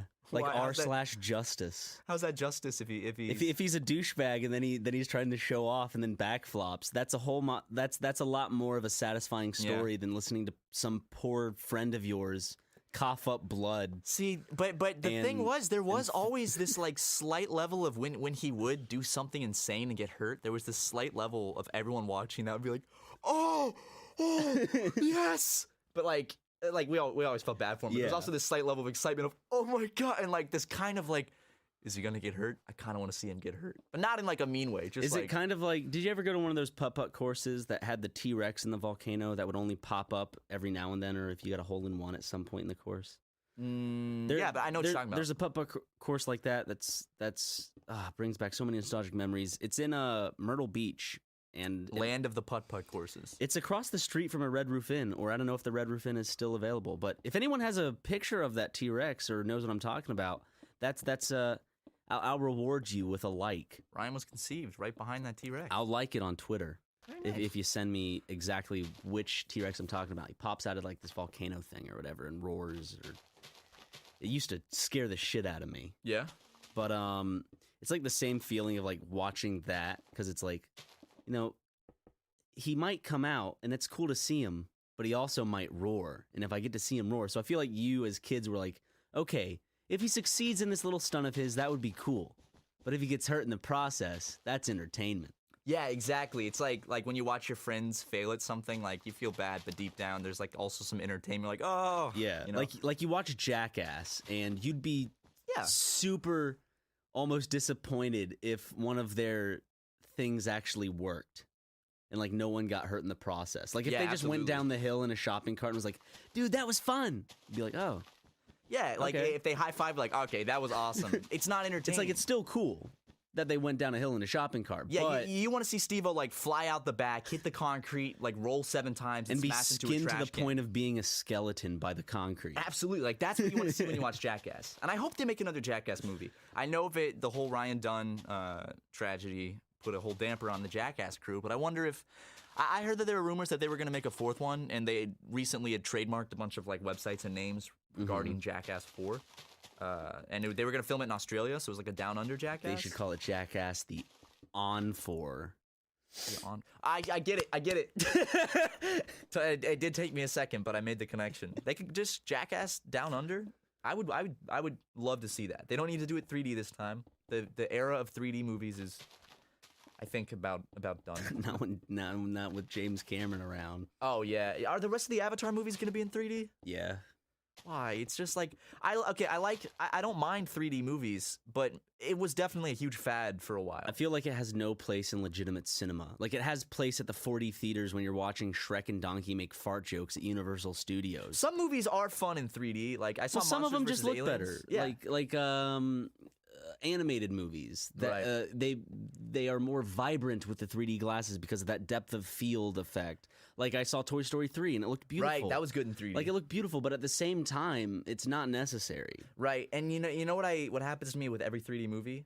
I'll forget like 30 minutes in that I'm watching a 3D movie, and I'm like, oh yeah, it's 3D. I forgot. Like, the only movies I can give a pass on this shit would be like Robert Rodriguez children, Spy Kids 3D, like baby. Just because that was essentially just a Universal ride. Yeah, and the in of movie's made for itself. kids, so I mean, and that was back in the days when it wasn't real D. It was the red and blue little cardboard 3D glasses, Yeah. and I loved that shit, man. I think 3D should be just, I guess, mainly used for kids.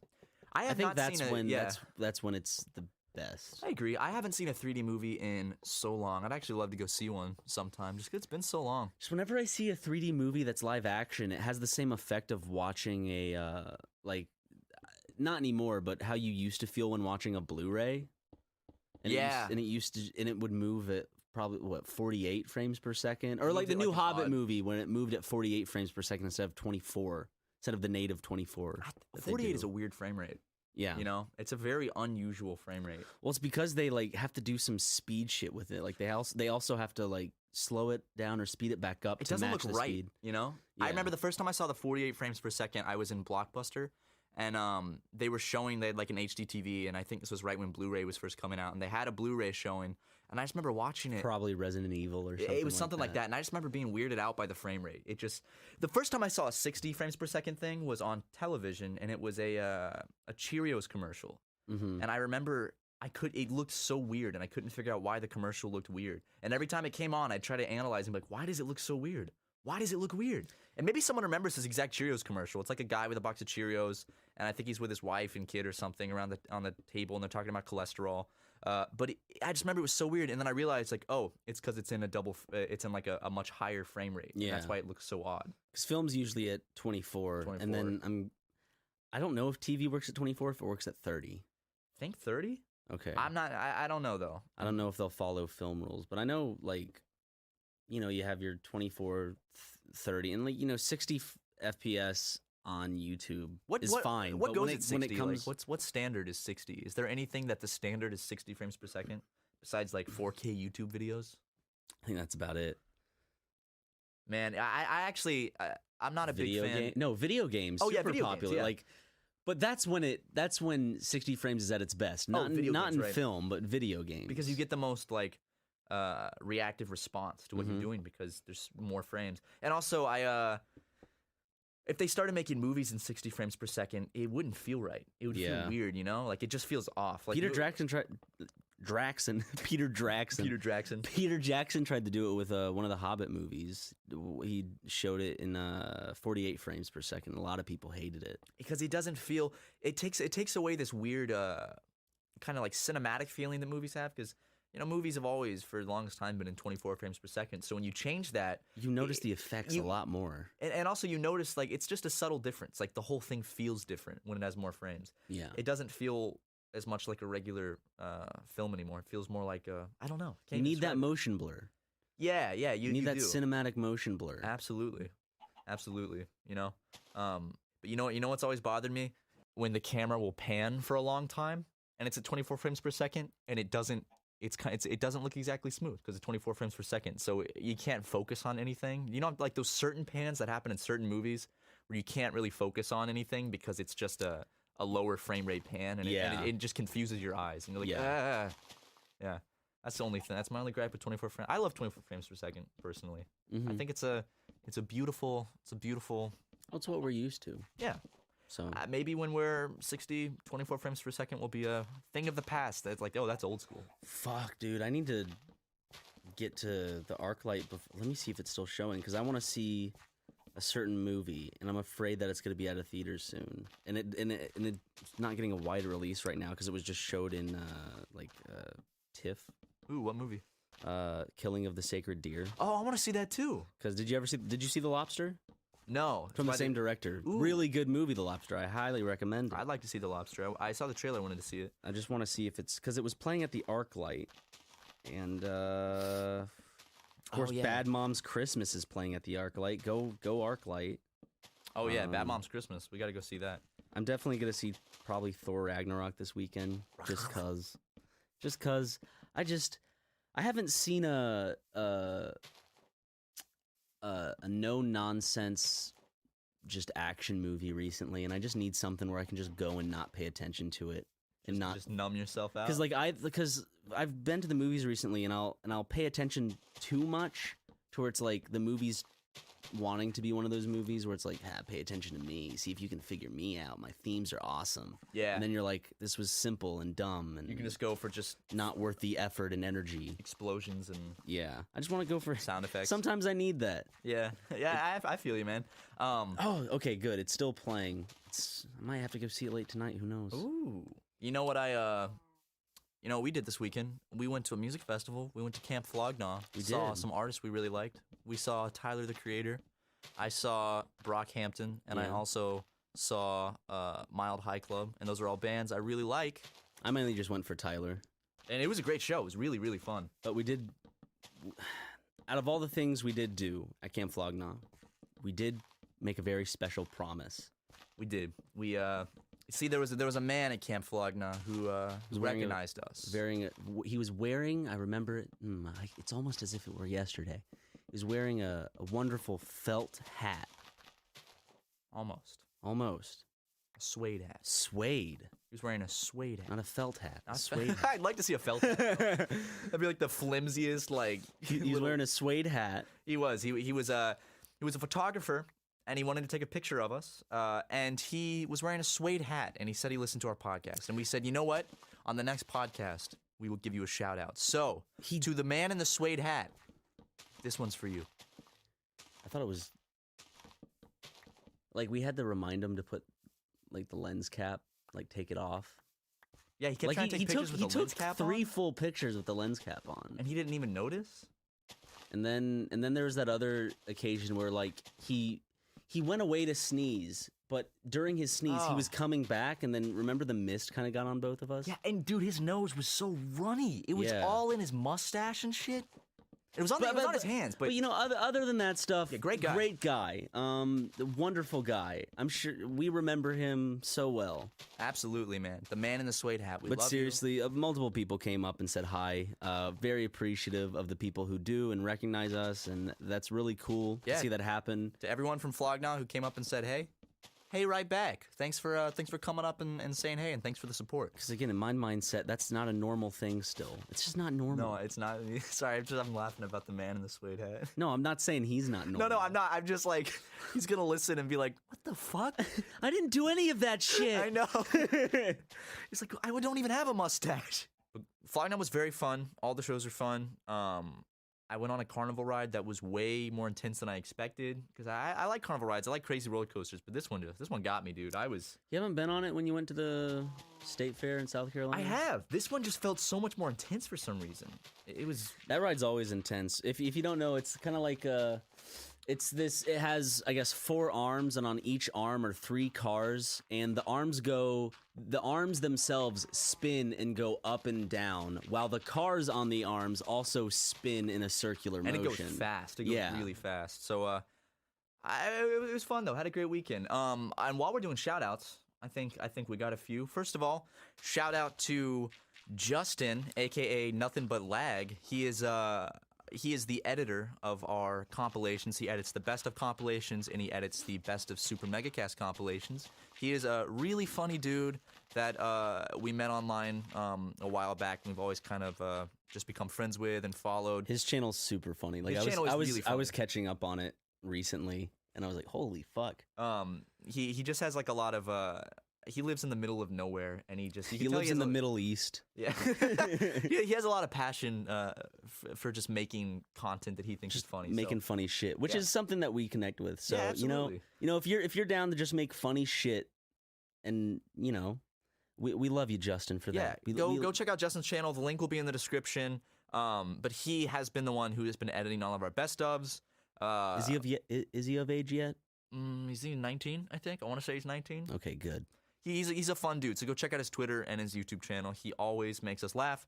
And other shout out, of course, is to our channel artist, Don DeRo. Don! I forgot how many rows are in it. I think it's 3, Don DeRo. But he is our channel artist. Really cool guy. Go give him a follow as well. He does a fantastic job with all of our thumbnails, our podcast art. So he's the mastermind behind all that, and he is definitely worthy of checking out. But, I mean, there are only, I think now, 8 or 9 Super Megacast episodes left in 2017. There's a 2 handful. Yeah, you can hold them in 2 hands. Yeah, we'll let you know when it gets down to 1 hands. hand. Right, you can count them on 2 hands. So not that many episodes left in 2017. It's been a wild year so far, and we're really happy with where things are going. We're in the home stretch. We're in the final stretch of 2017. And I know we have a lot of series going on. We do plan on finishing them. Okay. We do plan on finishing Luigi's Mansion. Yes. Plan on finishing that good old Simpsons haha game. Uh-huh. And we also are really wanting to finish Cuphead. Yes. Which will happen soon. There's not that many episodes of Cuphead left, honestly. I mean, same with Simpsons. I think there's like 3 episodes of The Simpsons left. Yeah, like we'll get through this stuff that you guys want to see. Also, in the comment section, what series that is currently going on right now is your favorite, and would you like to see more focus on? Yeah. And what series would you like to see focus on in the future? A game that we haven't played yet. Yeah, and again, we do apologize if there was a series that we started and we didn't finish, and you really liked it. We do apologize. Our channel, we do start a lot of series, and sometimes after playing for a while, we either realize we're not having the most fun playing it, or the editing of a certain series is a little too just boring or not fun, or maybe people aren't enjoying it that much. Forcing us to play a game that we don't want to leads to bad commentary, and also leads to probably just lackluster, like just the editing's not going to be on point if like everything else isn't coming together. Yeah, we really like playing games that we really have fun playing. So that's why sometimes we'll start a series and do a couple episodes and never pick it back up, because it's like, well, we had fun playing those beginning episodes, but maybe we tried again and we just didn't have that much fun with it. But yeah, also thank you for all the support of Spooky Mega. Now it is November. We do have a Black Friday merch sale coming soon with some new merch you haven't seen, and maybe some merch that was up before that is no longer up. That will be up. That maybe you might see a return of some shirts you've been demanding, and maybe some hoodies. I don't know. Could be something cool towards the end of the year. We'll see. But guys, thank you for tuning in. Next week we'll be back with episode 68 of our podcast, our critically acclaimed podcast. So thanks for listening. Ryan, would you like to say anything else? I just wanted to really quick talk about the unfortunate grass shortage in sub-Saharan Africa. Without grass, fathers in sub-Saharan Africa do not have lawns to mow and therefore cannot earn respect from their families. And that it is a harrowing experience if you have seen it from yourself, like me, who is a photographic journalist. But if you could do anything to help out that situation, that would be the best. Thank you. Good night. God bless America.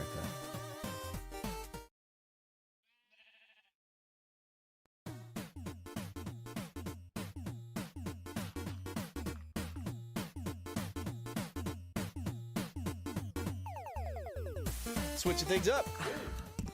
Sitting on this side of the couch, changing sides. Usually I sit on the left side of the couch during podcasts. Ryan sits on the right side. But guess what, guys? This time I'm sitting on the right side.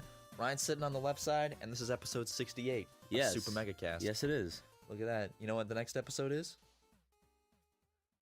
No? Well, what comes next? You can take a guess. Wait, okay. This one's 68. 69! Dude! Yes, nice! High five! Another one! One more. Another one! One more high five. Memes. Oh, man. Anyways, what an obnoxious way to start the podcast. Welcome to the Super Mega Cast / Super Mega Podcast, whichever one you feel like saying. One really sounds a little more mature, I guess. I think the Super Mega Podcast sounds more mature. Of course, yes. But, Super Mega Cast is the name of the podcast. Yeah, we came up with that when we were 14 years old, so... Yeah, it was easy to come up with the name because the channel is Super Mega. And just put cast at the end. Yeah. That's so easy. It's like the easiest thing. So, we have a lot of new updates. One of the bigger ones is that our boy Tucker is staying with us, so we have a new body in the household. Oh, he's not just staying with us. He's living with us. Well, I say I don't want to say living with us quite yet because I feel like when we all three go in on a house, then we'll all be living together.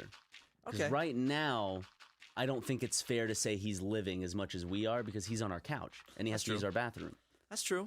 But he has... You and I are living because we got our own rooms. Large, man. Yeah. But Tucker has officially moved out to LA, so expect more shit with Tucker. More podcast episodes with Tucker and more just more live action stuff because he loves shooting that little camera. Yes. He loves shooting things with his little tiny camera. We've also been playing a lot of PUBG recently. Yes, we have. We played, let's see, usually it's a squad of, Matt, Tucker, and I, and then we try to find a fourth person to fill it up. So far, we've gotten Christian, Matt's friend Christian, and our big boy Brent. Brent, our boss. We played with Brent last night, and that was like one of the greatest rounds I think I've ever played in that game. Yes.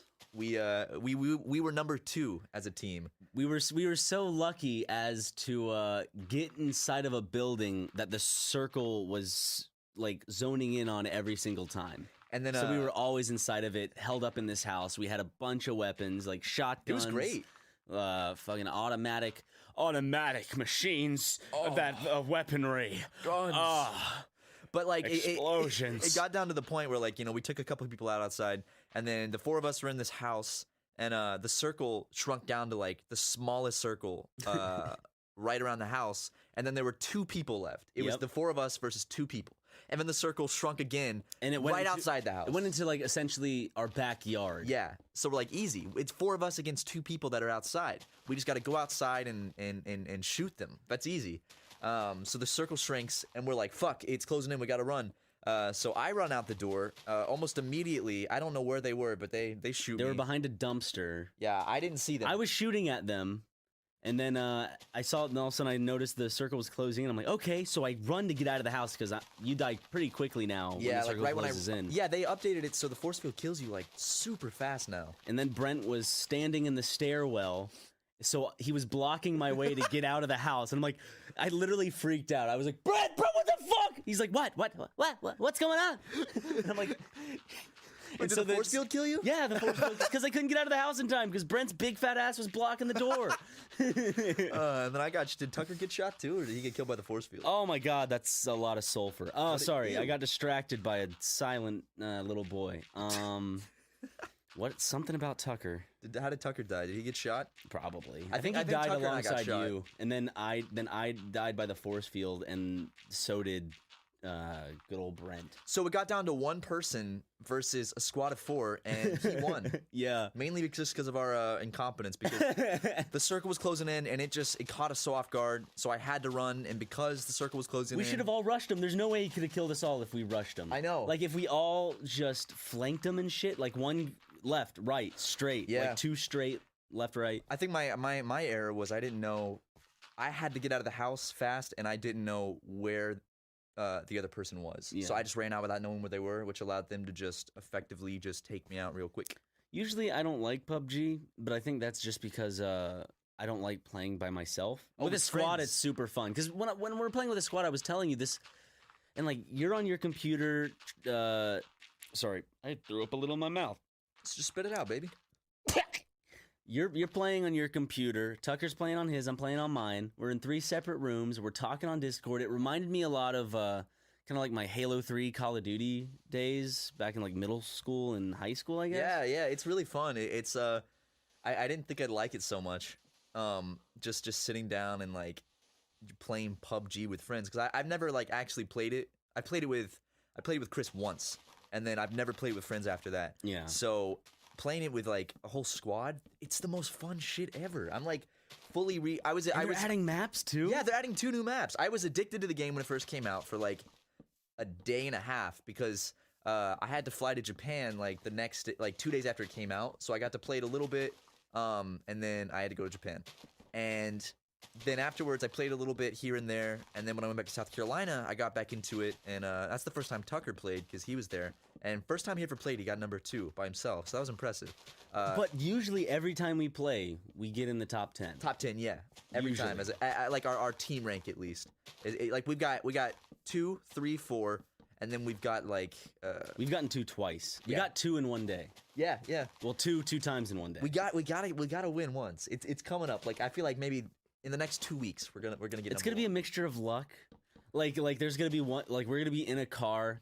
Like this guy's gonna be shooting at us, and he's gonna shoot the driver. The driver's gonna die, but the car's gonna continue to roll with some of us in the back seat, and the guy shooting the car is gonna die, and then we're gonna win. It's gonna be some shit like that. I think the most satisfying way to kill people in that game is running them over with a car, because you like took a big circle around this group one time just to come from behind them and kill 3 in one. Well, that wasn't even my plan. One swoop. Tucker and I were playing. Ryan, you were taking Lego out, I think. But, Yeah. So Tucker and I played around, and we were at the top of a hill, and I was in a car, and Tucker was next to the car, and there were like 2 people at the bottom of the hill shooting up at us. So I was like, fuck it, Tucker, watch this. So I drove down the hill really fast at them, and then they disappeared, and I'm like, oh shit, I don't see them. They must have crouched. So I spun around, so I was like facing them, and they just ignored me, popped back up, and started shooting up the hill at Tucker. So I just sped, and I drove right through them. And then apparently there was a 3rd person I didn't see that was with them, so I killed 3 people in one quick. But also, I think what we might start doing, if you guys are into it, let us know. We're thinking about possibly recording some of our games. It'd be different from like regular Super Mega videos. Well, okay, think about it. Remember when we used to do Grand Theft Auto compilations? Yeah, it would be kind of like that. Also, the mic quality wouldn't be the best. Yeah, it'd be shitty because it'd be Discord audio, but like it'd be a different type of video from our regular Let's Plays. But Ryan and I think it'd be fun if we started uploading some PUBG videos where we basically like upload a round, kind of cut out the fluff, and just keep in like a good continuous story with the best. Keeping the narrative of the round. Yeah, and you know, might upload a couple of those because we really genuinely enjoy playing this game, and a lot of fun shit happens. So. If you guys would like to see those Your OBS PUBG stopped videos, recording. Yeah, I've never heard Brent laugh the way he laughed before. I've never heard it. I didn't know. We were like, "Is that Brent?" I can't repeat the joke, unfortunately. It was a PewDiePie joke. But I was making fun of the way Tucker's character looked. It was not a race thing. No, FYI, just because I know everyone's like, "What did Ryan say?" If you can't repeat it, and it was about appearances. It was just mean spirited. It was very mean spirited. But Brent was like. I know. Brent has a high pitch laugh. Yeah, when he really gets into it, it's like a little type of like tropical parrot. He couldn't stop. He was going on. I was like, damn, okay. He was like breaking up over Discord, like.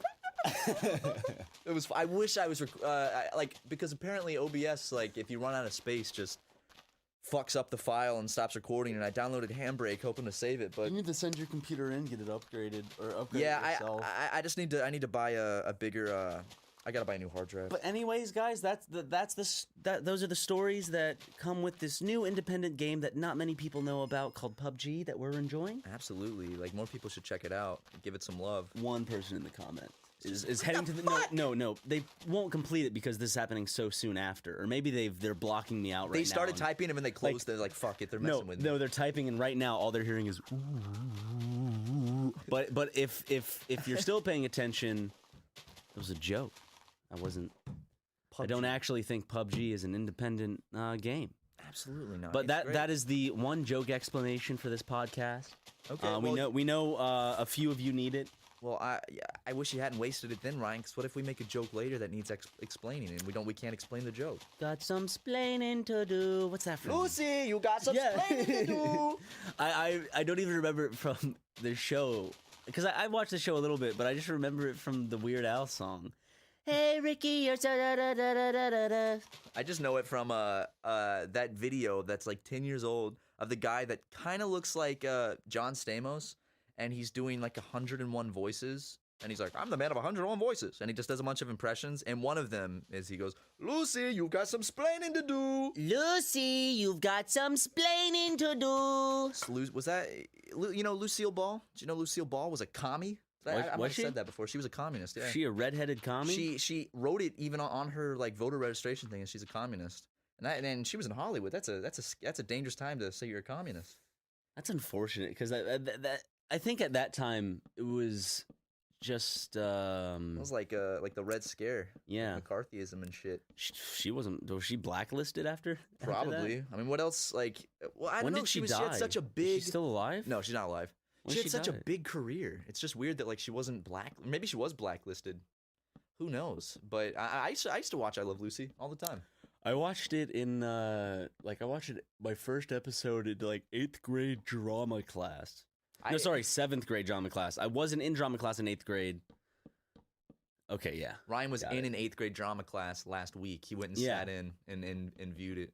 What if we just started showing up at like schools like, hey, could we sit in some of the lectures? Like, no. Look, I want to go to a grade school, like a history class or a science class, like something super easy, and do my best to teach the lesson.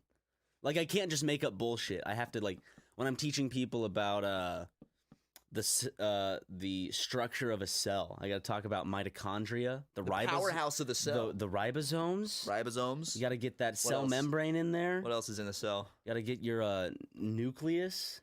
Yeah, nucleus, and then there's a nucleosis, right? Yes. And then there's a.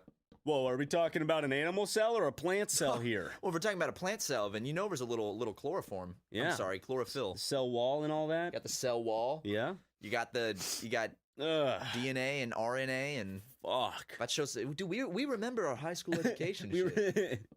I don't know what I know that the mitochondria is the powerhouse of the cell. Are the ribosomes little bean-shaped things? Yeah. Okay. I don't know what they do though.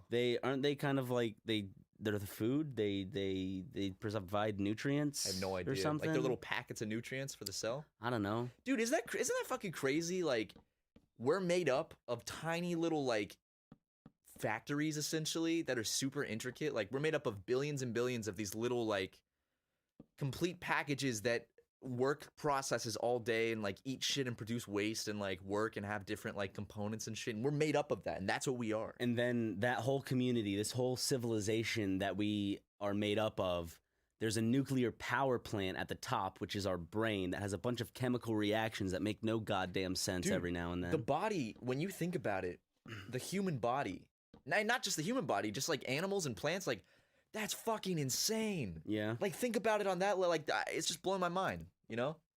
It sounds like I'm high and I'm like, dude, the human body. It's amazing. We're made up of fucking cells, dude. I just don't think about it that often. Whoa. I thought about it. I'm like, whoa. Like you're riding a roller coaster. Whoa. Dude, I'm riding the roller coaster of life right now. This is fucking sweet, bro. Whoa. Hey, dude. Yeah.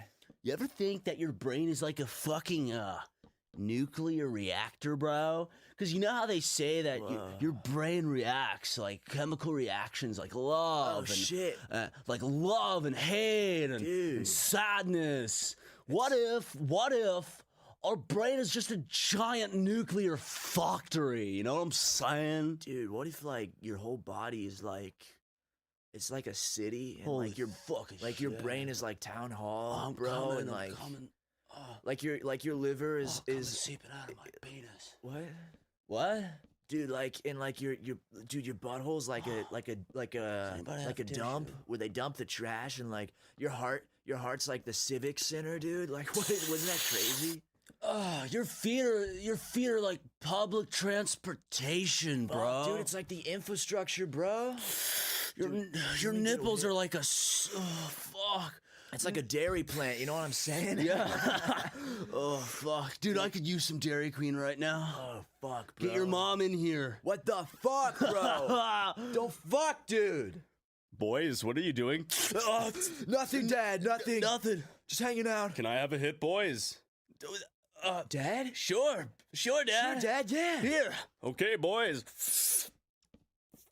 Jesus Christ! Whoa, Dad. This isn't your daddy's cabbage.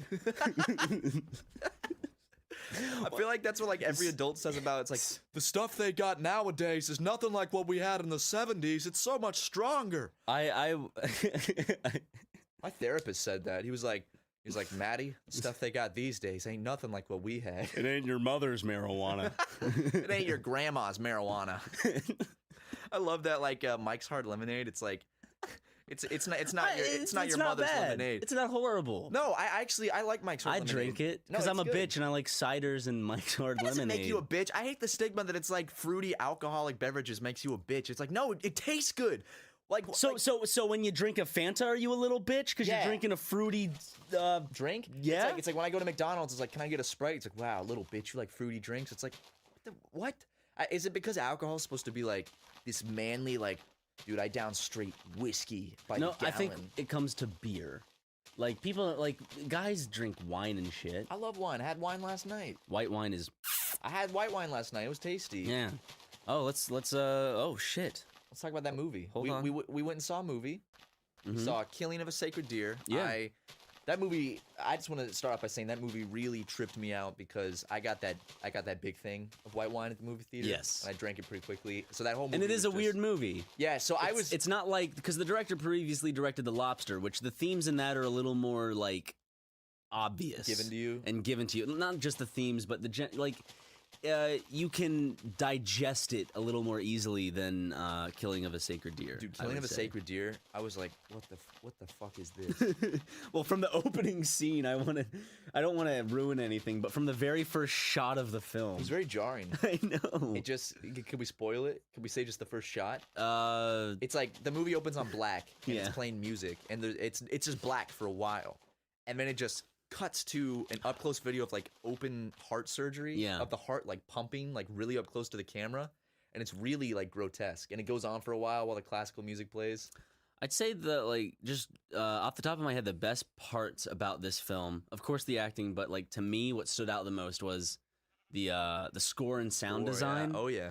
and the writing, Yeah. because he writes in a way where we were all discussing this in There's, a like, in a thoughts. car. Like weird thoughts. Well, the characters, like in the real world, you have people, blah blah blah, and like some of we don't usually speak our inner thoughts that often, or else we'd seem socially unaware, and we wouldn't.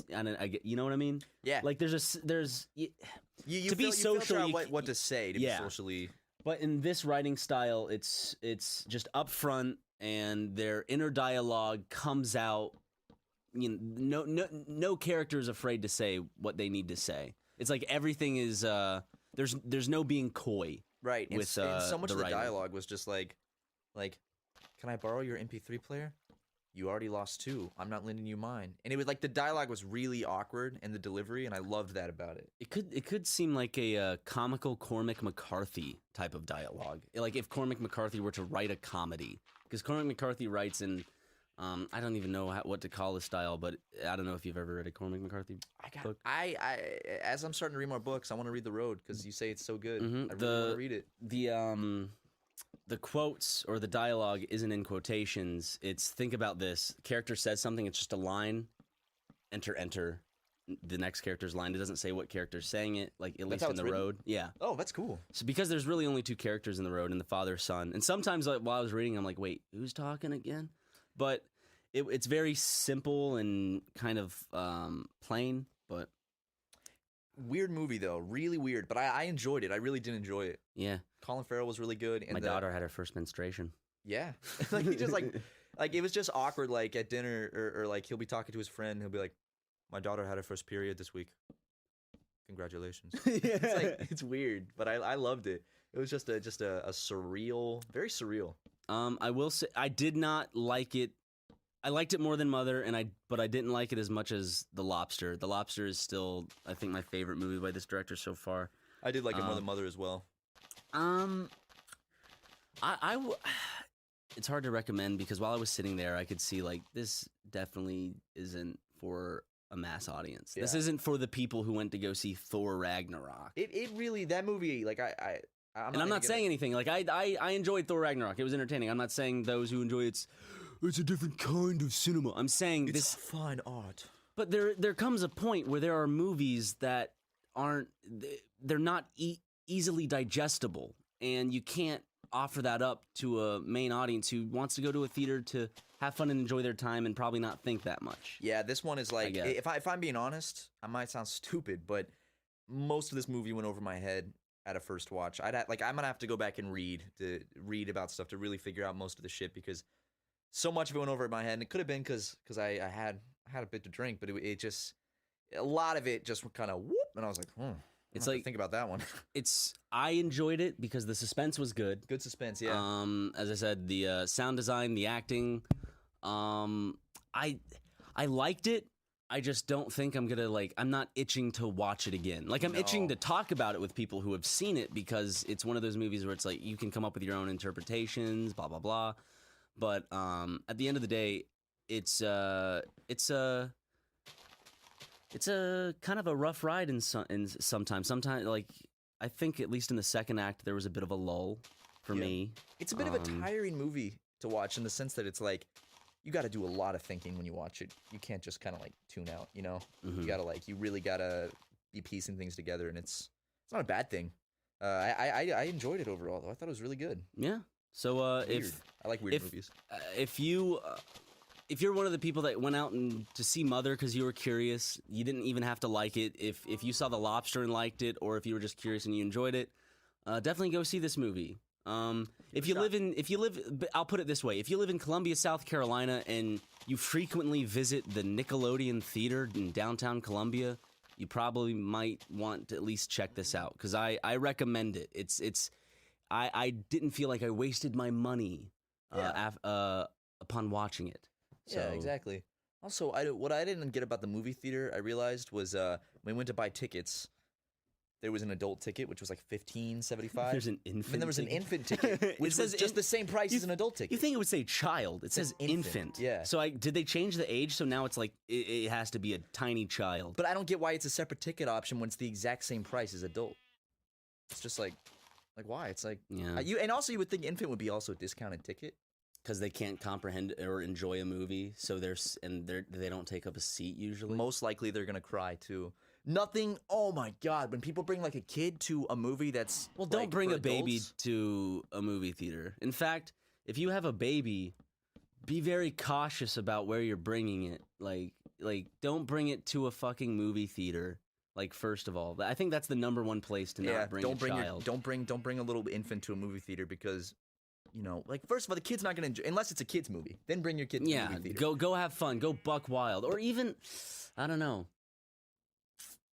Never mind. I guess for the kids' movies, sometimes because in South Carolina, at the Columbiana Grand, they would have these showings of like early in the daytime. Yeah, like, for kids. Yeah, for kids. So it's like people expected a loud theater. Yeah, we should write a book on like parenting, just on like parenting advice. Yeah. Like from two people who are in their early 20s who've never had kids, two dudes, just be like, all right, this is how to raise your kids and what to do and what not to do. Like Bill Cosby, he wrote Fatherhood. He did a lot of other things too, but we could write a book, kind of like how Bill Cosby wrote a book on fatherhood, on how to be a good father. Okay. I'm down. We should genuinely try to write a book on parenting. See how that goes. And then see, like, have someone have a kid and then raise it from start to finish using our book, and then they can write the first like review on Amazon like 20 years later. Funny comment where it goes, "Baby stuck in toaster. How I fix?" I'll actually go to page 326 and we address Nice. that issue exactly. Fucking nice. Whew. Holy shit. Whoa. What? Damn. What are you looking at? I don't know. There's this Segway here, but it has a pretty expensive price tag, and I don't see a salesman out here. But I got this big wad of cash I could just put on the ground. Don't. If there's no salesman out here, Ryan, we can just steal it. Okay. Let's take risks. Life's all about I'm just gonna taking rip off the risks. tag. Okay, just Let's hop on. all right, get on. Just get on my shoulders. Wait, I think he's coming. Get on. Go.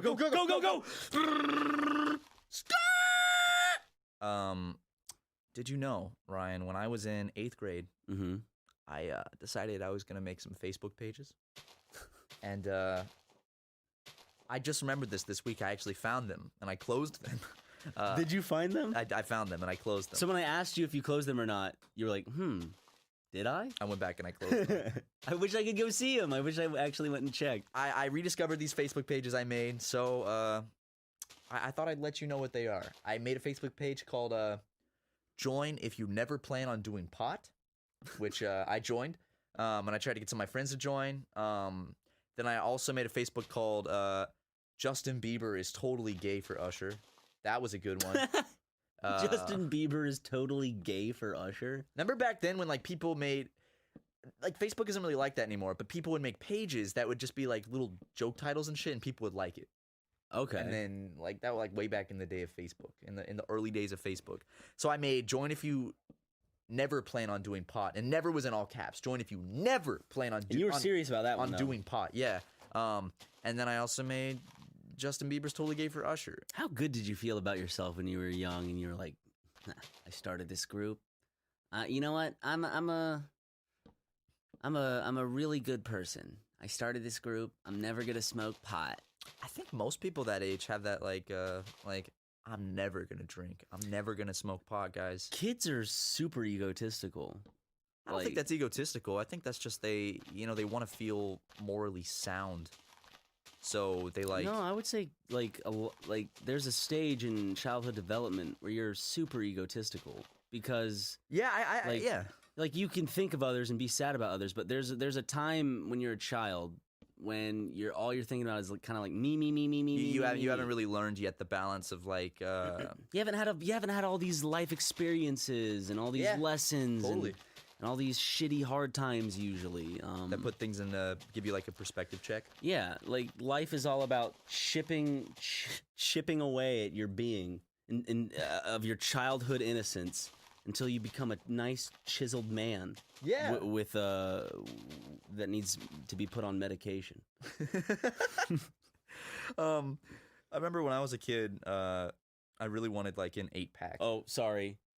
No diss to people on medication. I've been on medication I'm on before. medication. And I'm thinking about going on medication again. Medication's So great. If you're depressed, you should go on medication. If you were something, okay, we got that out of the way. Continue. I remember when I was a kid, I really wanted an 8-pack, like abs. 8-pack. Oh yeah. I wanted an 8-pack of beers. So I was like, Do your pecs count as some of the pack? unfortunately not. What? I mean, they should. Well, no, it's different muscles. But it's like it's.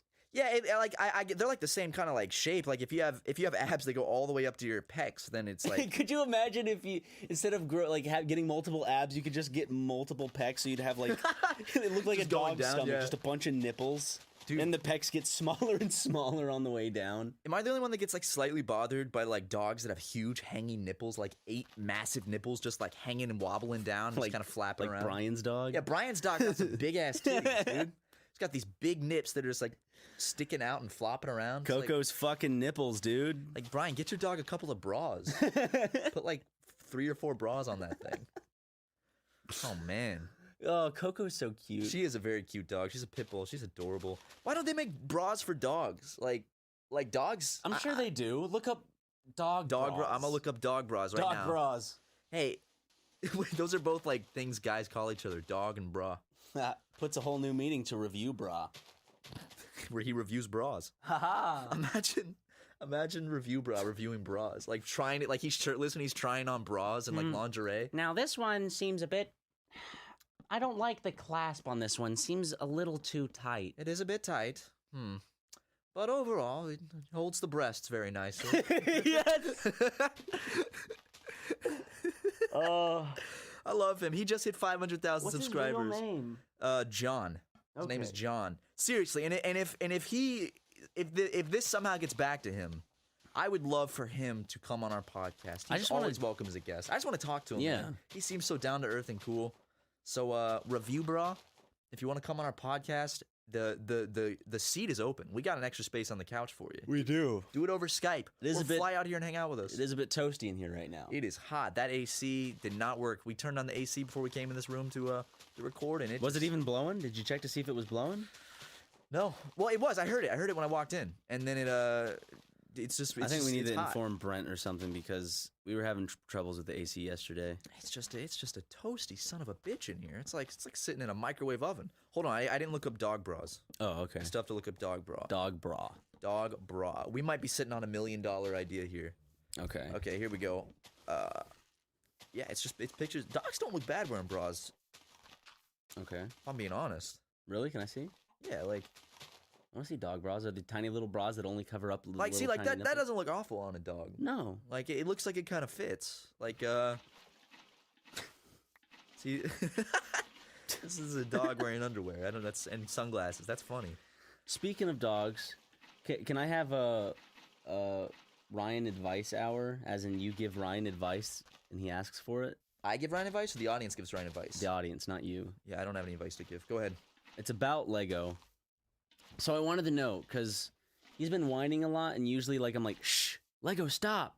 But I read that giving them even negative attention is bad, and that you should ignore them at all costs when they're whining. Oh, because then they learn that they'll get attention if they do Yeah. that. So, like, is that true? Should I actually start ignoring him, even though he'll, like, start to whine a little louder? Do you think eventually that'll help? How do I get Lego to stop being a bitch sometimes, or should I just live with it because he's a dog? Also, he barks at dogs a lot when I take him out, and it makes it frustrating to take him out a lot of the times. And I've tried positive reinforcement, treat training, and all that jazz, but he seems to get the food doesn't overpower the stimuli of the other dog. With anybody who would like to help to make walking experiences with Lego that much better for me, and when I have to go out of town for Matt and Tucker, Yes. if you could help out, just dog behavioral stuff. I've looked up a bunch of stuff, but I'm interested to see what has worked for you guys. I'm sure some of you work in some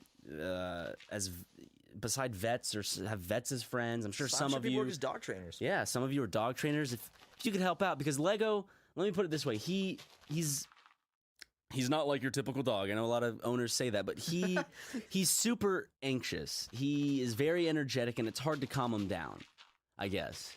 Anything to help out with that description of Lego? He's just a very difficult dog to calm down and to get to just do what you need to do. I was gonna say maybe he just needs like more exercise to get that out, but that you can't take him to a dog park or anything. Yeah, because 'cause he goes crazy. Yeah. and he barks. Like, what if you should get him some like side blinders like horses, like get him like one of those horse side blinder things. But if anyone has any tips, tricks, and treats, yeah, Maybe some treats. that would be I would really appreciate that. Ryan would love it.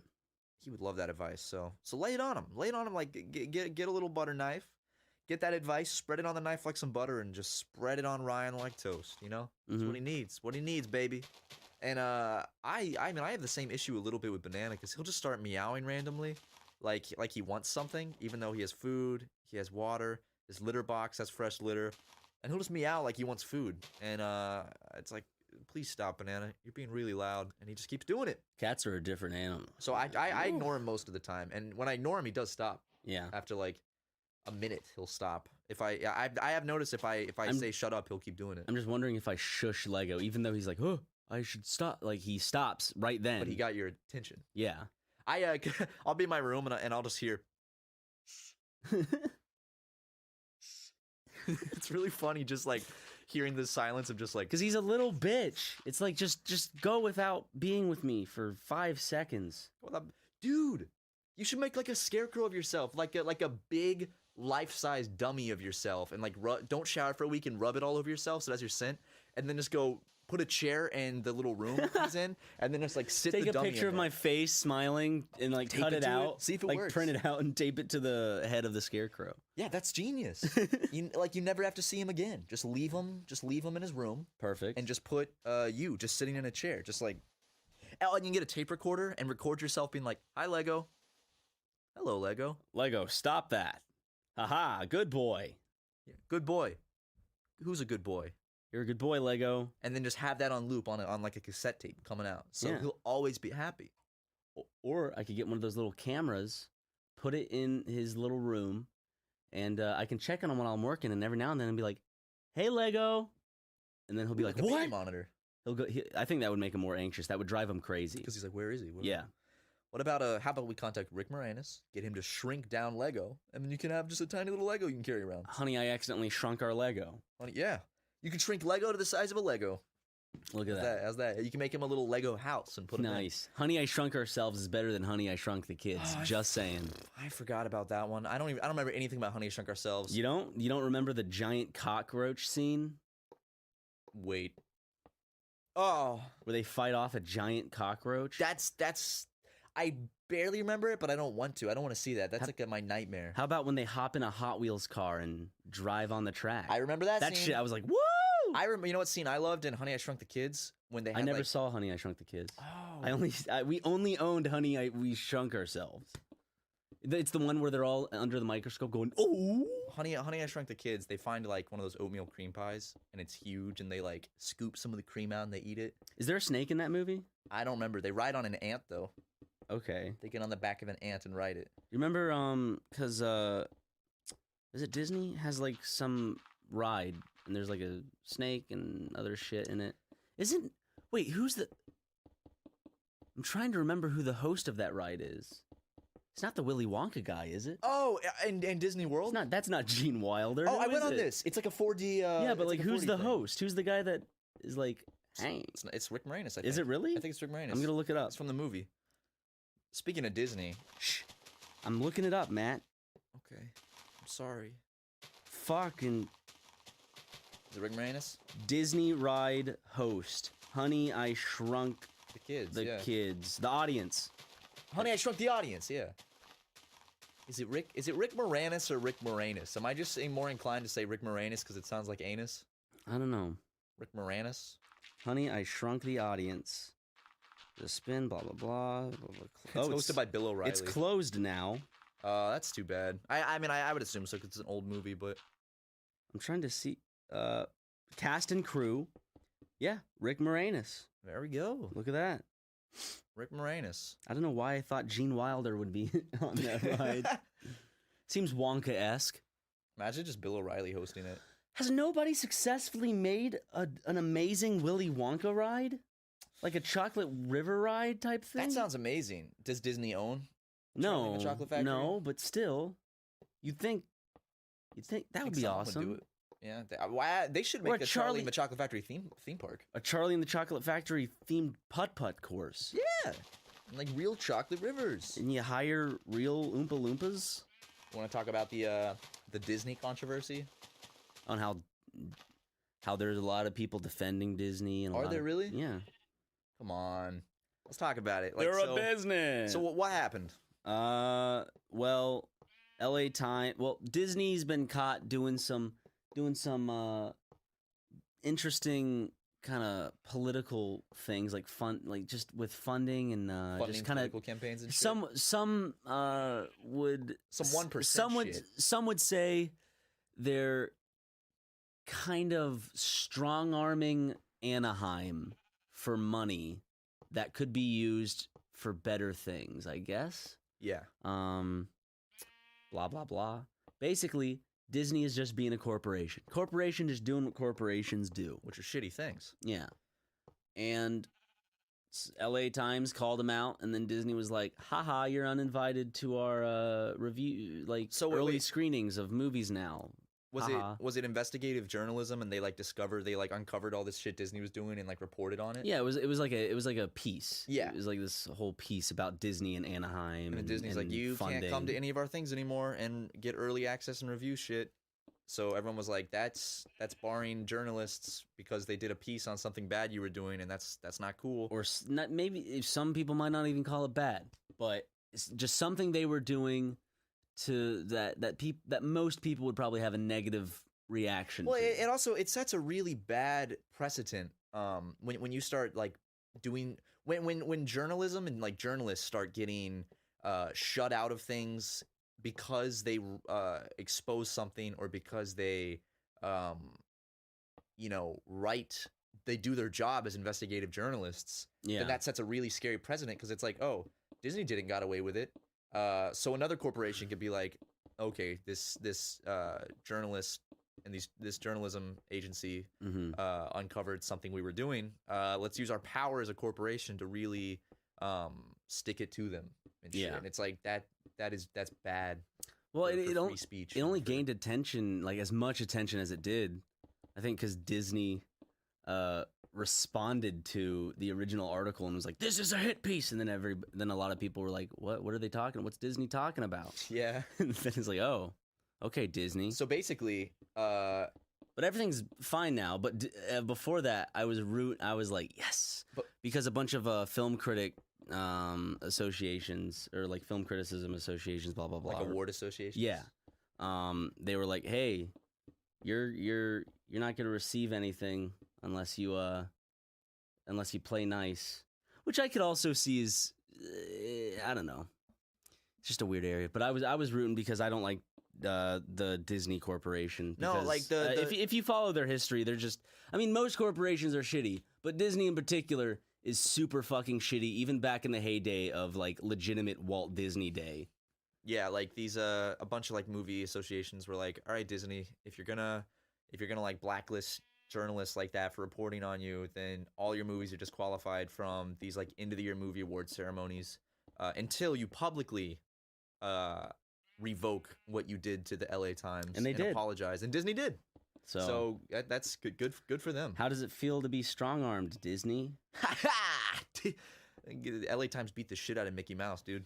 It's just nice to see that a corporation won't fully get away with sweeping shit under the rug all the time. Like, Yeah, of course, people will end up forgetting about this, and this was just a story that people paid attention to for a week.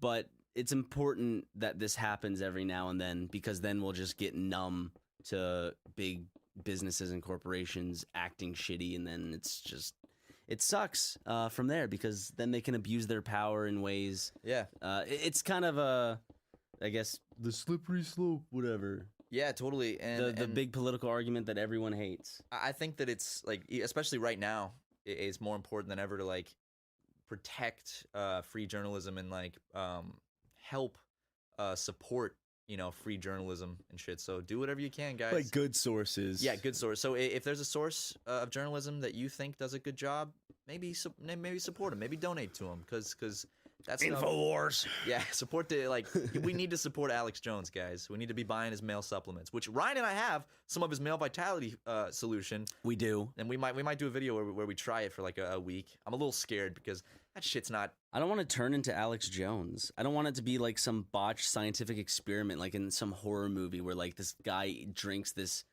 like potion and turns into this monster. We're gonna turn into Alex Jones. You drink his male vitality shit by you drinking turn into this chemical like, X. I wonder if we gave that stuff to a frog, if it would turn it gay. Like, what if his male vitality stuff actually turns frogs gay? My male vitality's turning the friggin' frogs gay. Me too. It takes his cock out, and brings an intern. Hello, I'm Alex Jones' cock. Help me. I haven't had sex in weeks. He keeps feeding me chili. Tipping me in chili every day. What do you think his cock looks like? Do you think it's like super big? It's like a muscular. I just whenever this won't even look like a cock. But when you said that, I just pictured like a styrofoam bowl of baked beans. That's Bush's big beans. Yeah, that's That's probably the general feeling one would get from looking at Alex Jones's cock. Just like the but- general feeling people get when they look at your penis is the way Kronk's voice sounds. Yes. What about like, remember those commercials for Bush's Baked Beans where it was like the golden retriever is like, I'll never give you the recipe. It was like a sweet old white man wanting the recipe, and it was never like malicious. It was just like, how about that recipe? He's like, not today, buddy. Like the golden retriever would say Yeah, that. it's like, sorry.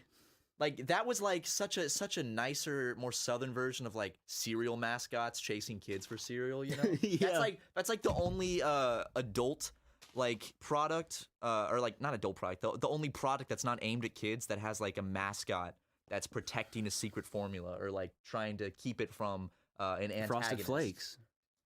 Yeah, I'm not cereals though, not like cereals. Like this is the only other food. Can you think of another food that has like Jolly Green Giant. Their mascot, it's not trying to. He's stealing my green beans. no, Give me those green beans, kids. I'm talking about like a Could mascot you imagine that's if they had that same thing for like the Jolly Green Giant? like kids trying to steal his green beans. Yeah. And every commercial was like this animated like chase where kids are chasing the Jolly Green Giant. He's like, "Fuck, get away! Get the fuck away from my green beans, you fucking assholes!" They're throwing rocks at him. Stop!" He's like this. There's rocks in my green beans now. He's like pick them out. He's like, "Stop it! Stop!" What would be like another weird product where the mascot's like on a chase from kids or someone else trying to steal the recipe? Like It would be if like it was adult diapers. Oh, I know one that one, but one that would be like really just eerie.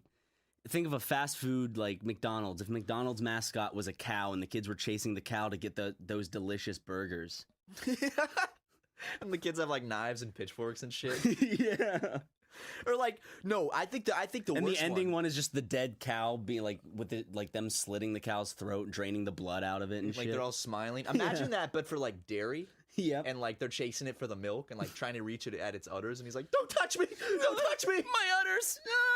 Imagine that, like a chicken and eggs. They're chasing chafed the chicken red. for egg. Ugh, chafed udders. Have you ever milked a cow? I did that fake cow I hate it. milking. I hate it. I hate the way it feels. It like Feels like a little bag of sand. yeah, very like crackles. I don't like it. You'd think it would be like just a smooth like tug, like you're jerking. I thought it'd be like a little dangling penis. Like yeah, and it would just let be me nice let me and smooth. stroke this dick. Exactly, but it feels like there's glass inside, and it's not fun. Glass. It feels like Like I thought more like sand, like like you're grains. cracking glass. Oh, I milked a real cow, and I feel like there was like glass inside, and you're cracking. what is it that when you- stuff that is in there? Is it? I think it's just like the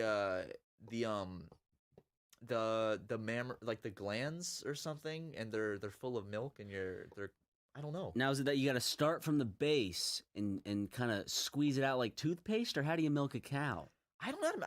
It's just kind of I don't know, guys. I'm sure there's many cow milkers in the comments. How do you milk a cow? And can you milk a pig? Why don't people? Because here's the thing, there's like people drink cow milk, of course. People also drink. They drink goat's milk. Little pigs milk other pigs. Right, but why do we not mainstream drink other animals' milk? Why are cows? The ones that drink? produce a large quantity of milk. Do other animals? Is there maybe it's not as nutritious? Doesn't taste as good too? Like because there's pigs. Why We do goat milk, Yeah, goat milk. So why is it cows and goats? Why almond milk. you milk an almond? Why are there not like? Why is there not even a small market for pig's milk or say bull's milk? Probably because it would be a waste of livestock because that milk could go towards feeding the other pigs. When in terms of these mother cows, like They just a produce so much. calf, like one calf produces so much over its lifespan. Like except if it's for meat, then not. But because a lot of people kill baby cows. What type of meat is that called? That's like, oh, you mean when they don't let the cow walk, so its muscles are really tender? Yeah. That's so sad. But that's what they do for like Kobe beef. I think that they like Kobe fatten up the beef? cow. Kobe beef. It's like one of the nicest beefs in the world from Japan. It's like sad. super expensive. I do want to try Kobe beef just because it's one of those things that's like this is a world renowned delicacy. But it does make me sad when I think about it. But like you know what also makes me It's sad? because it's putting the animal through extra stress. Actually, like Kobe- we do with a bunch of other animals and killing. You know what? Fuck it. I eat animals. I'm not gonna be a little high and mighty bitch about it. If I wanna change the way I eat, I'll do it. But right now, I'm a fan of beef and any kind of beef. Well, here's the thing. It's like I think Kobe beef. I think the cows are actually pampered, like because it's such delicate, like expensive beef that they pamper these little baby cows in like very good conditions. I think the shittier ones where they treat them shittier is like the regular cheap shit you buy at the store. Like the regular Publix. Yeah, like the cow. slaughterhouse Yeah. cows that like grow up in the worst conditions and then they're just slaughtered. Yeah, they just take a little. They take a little No Country for Old Men gun and go. The little like in It in the beginning of It when Yep. they shoot the. I hated that part. I was like, why'd they have to show the sheep? It's like I hate when they like show unnecessary animal like violence in movies. I'm like, they could have shown it from behind. They have to show it straight on, just like. It was necessary because it showed that he didn't have the gumption, Yeah. to do what he needed to do. But by the end of it, He was killing them left and right, baby. he just needed his imagination. to kill those animals. Because the thing wasn't. Well, actually, that wasn't even his arc. Wasn't Mike the one that, or what was the Ben? Was Ben the big brother? Ben Henry. Who's the big brother? What was his name? I don't remember anymore. Sorry, Finn. It wasn't Finn's character. That's Richie. Sorry, I don't remember some things about your movie. Also, sorry, Wyatt. But you know the thing about like beef is, I'm not a vegetarian because. Face You it, like meat. I like eating meat, And you don't have a tasty. problem with. You don't have as big. The problem you have with the treatment of animals, and I guess doesn't go above. Doesn't go. I guess. It doesn't outweigh Yeah. my love for meat. But you know what the thing is? Tucker's does. I think that is based honestly in ignorance for me because I have not seen what goes on in slaughterhouses fully. I feel like if I watched like one of those movies that exposes like what happens in slaughterhouses, I might consider being a vegetarian because it would upset me so much. That's happened to my aunt. She went to a slaughterhouse on a trip and then she hasn't eaten meat since. And that was when she was like a teenager. Yeah. And same with her daughter. I can defend both sides honestly when it comes to just eating meat, or like I can understand those who choose not to, and I can understand those who do. I just wish they treated the because- animal like I wish that slaughterhouses had better regulations for how they treat and kill for the animals. amount of people that are eating the food and how like the mass quantities they're having to just put this shit out there. I'm not trying to defend them, but part of me feels like it would be hard to give each cow a private room and really nice treatment because I'm not saying a private room. I just wish that like there's some like have you seen those like videos that have snuck out of slaughterhouses where the guys are like kicking the animals and shit? It's like yeah, that's just fucked up. the same shit happens with people and their pets. There are always going to be shitty people in any kind of job or medium, and but I guess what you're talking about is the overall treatment of the animals, like in slaughterhouses and with pigs in general. Like they'll shit and die in like all in this big group of people. And it's you gotta also think these things have personalities. Like Yeah, they animals have have personalities feelings. and feelings. They're like and, intricate. Like we were talking about the human body earlier. Like they're clearly like objectified. Not in the sense like objectifying women. Like they're turned into objects. Like the way like the people that work there and the meat industry sees it's like they don't have feelings. They don't have, but they're animals and How they many do have feelings and personalities. And How many shit. people in Asia are like cows are mistreated? This chicken was mistreated because I feel like in like those countries the food is treated a bit better. Like it's like we're using all of this fucking animal Well- and it's more prepared. Like it seems more fresh. I feel like at least in China, the protests against like animal rights, I think they're at least more hushed because it's harder to protest against corporations and the government in China. And also in China, they got much bigger. I think they're more focused on the human rights violations of people working in factories instead of the animals. Japan? Japan? I don't know honestly. I wonder what the animal like rights movement is like in Japan. Well, they definitely don't. Is it just me or like because whenever I think of kind of animals being treated better, I feel like the United States is probably one of the shittier contenders when it comes to commercial treatment of animals. Oh yeah, I feel like I'd say Europe so. is actually might be pretty good with animals. I don't know. Whenever I think of like some European guy in a farm, I always picture this guy that's like, that's probably just some pipe dream though. It's got like a beard and. I mean, like across the world, how many people are quote unquote, mistreating animals for food? Too many. It just like, you know what would be amazing if they figured out how to like take animal cells and grow like beef without having like they could grow it the exact same in a lab without actually like having the animal. Like they could just grow the cells of the meat and like produce perfect 100% regular quality meat without ever needing to, kill the animals, or, Yeah. like, even produce more animals. They can just grow the meat in these like meat farms, and that sounds that sounds gross by itself. It's like growing meat in a meat farm, but like if they could scientifically do it and it's the same, that would be awesome. And I've heard that they're actually able to they've started learning how to grow meat. So like with the treatment of animals, is the reason why it's so bad because like humans are so intelligent and past all of other life on the planet in terms of society and everything like that?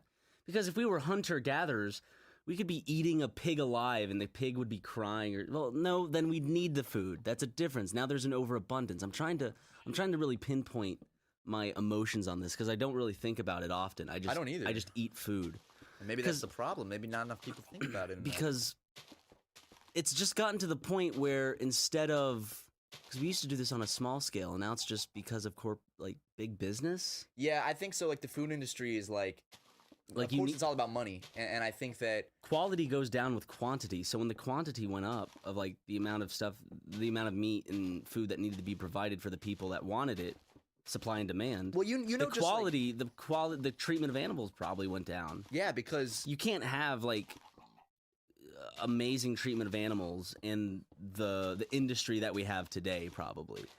Well, the thing is, like, these corporations are making, for them it's like, we want the fastest product that is the most consumable. That's why they give cows and shit all these hormones. So they grow faster. They grow like too fast for their bodies and shit. They treat them terribly because it's a quick kill, and they want to produce more animals as fast as they can to get them. They want to give them the hormones to get them exactly how, the most prime for selling, essentially. There's also the environmental effects on just having so many fucking cows. Yeah, absolutely. That's why Tucker doesn't eat beef, because he says that the environmental effects of like the food industry with the cows is like really bad for the environment. And I haven't looked into it more. I'd like for him to explain it in more detail to me. Because Tucker's he's a big environmentalist, and I feel like living with him is definitely gonna start changing the way I do some things, just because I feel more conscious, I guess, when I'm around Tucker of what I'm throwing away, and like, I guess because you're afraid to be your own person.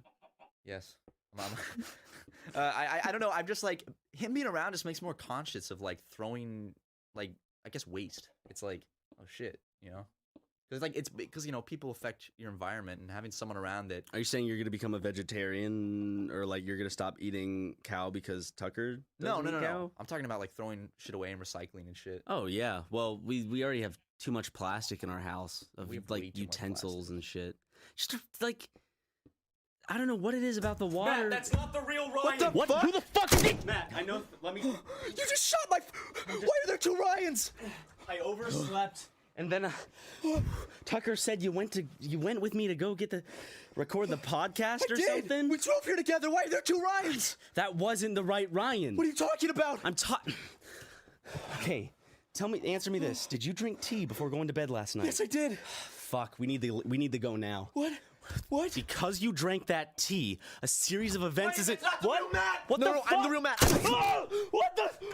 Don't listen to him. What? Don't listen to That's the Matt that drank the tea, though. the fuck out of here.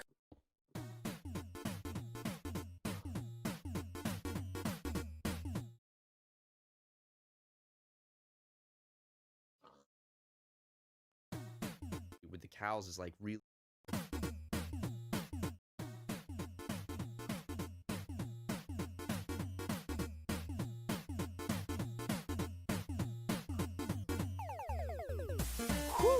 Welcome back. We are at episode 69, a very special episode of the Super Mega Cast, also known as the Super Mega Podcast, whichever one you feel like using. And before we jump into all that fun stuff on episode 69 of this podcast, we got to take a moment to thank our wonderful sponsor, MeUndies. Oh man, I love that MeUndies. They make feel-good undies for your butt. You know, your butt will be proud to wear those underwears. And I could say they'll be the most comfortable pair of underwear you'll ever own, Ryan McGee, so you can check it out yourself at MeUndies.com/supermega. Thanks, Matt. The MeUndies feeling is unmatched because they use a naturally soft fabric that is 3 times softer than cotton. Can you believe that, Ryan? No, I cannot believe that, Matt, but now I do. But also, guess what, Matthew? What? For a limited time only, check out MeUndies' first ever glow-in-the-dark print, Lights Out. What? Yeah, they glow in the dark, and they're underwear. Serious? Yeah. Then, well, why not update your underwear drawer and glow at the same time? I will. Do it. Okay. I'm sorry, I didn't mean to come on so pushy. And if underwear isn't your thing, MeUndies also makes the softest socks in the world. Like, they've been tested. Softest on the planet or something like that. Scientists have tested they are the Yeah, softest socks in the world. I have a pair of MeUndies. I haven't taken them off since the last promo. They are incredible, guys. They're the softest underwear. They smell great. They feel good. They look good. I'm not afraid of people to see me in my underwear now. And me personally, I've printed out a picture of the MeUndies, and I've stapled them to my person, and I've gotten a lot of compliments due to the fun styles they have. They look fantastic on you. To get 20% off the best and softest underwear and socks you'll ever own, free shipping, and a 100% satisfaction guarantee, go to MeUndies.com/supermega. What is that, Ryan? That's MeUndies.com/supermega.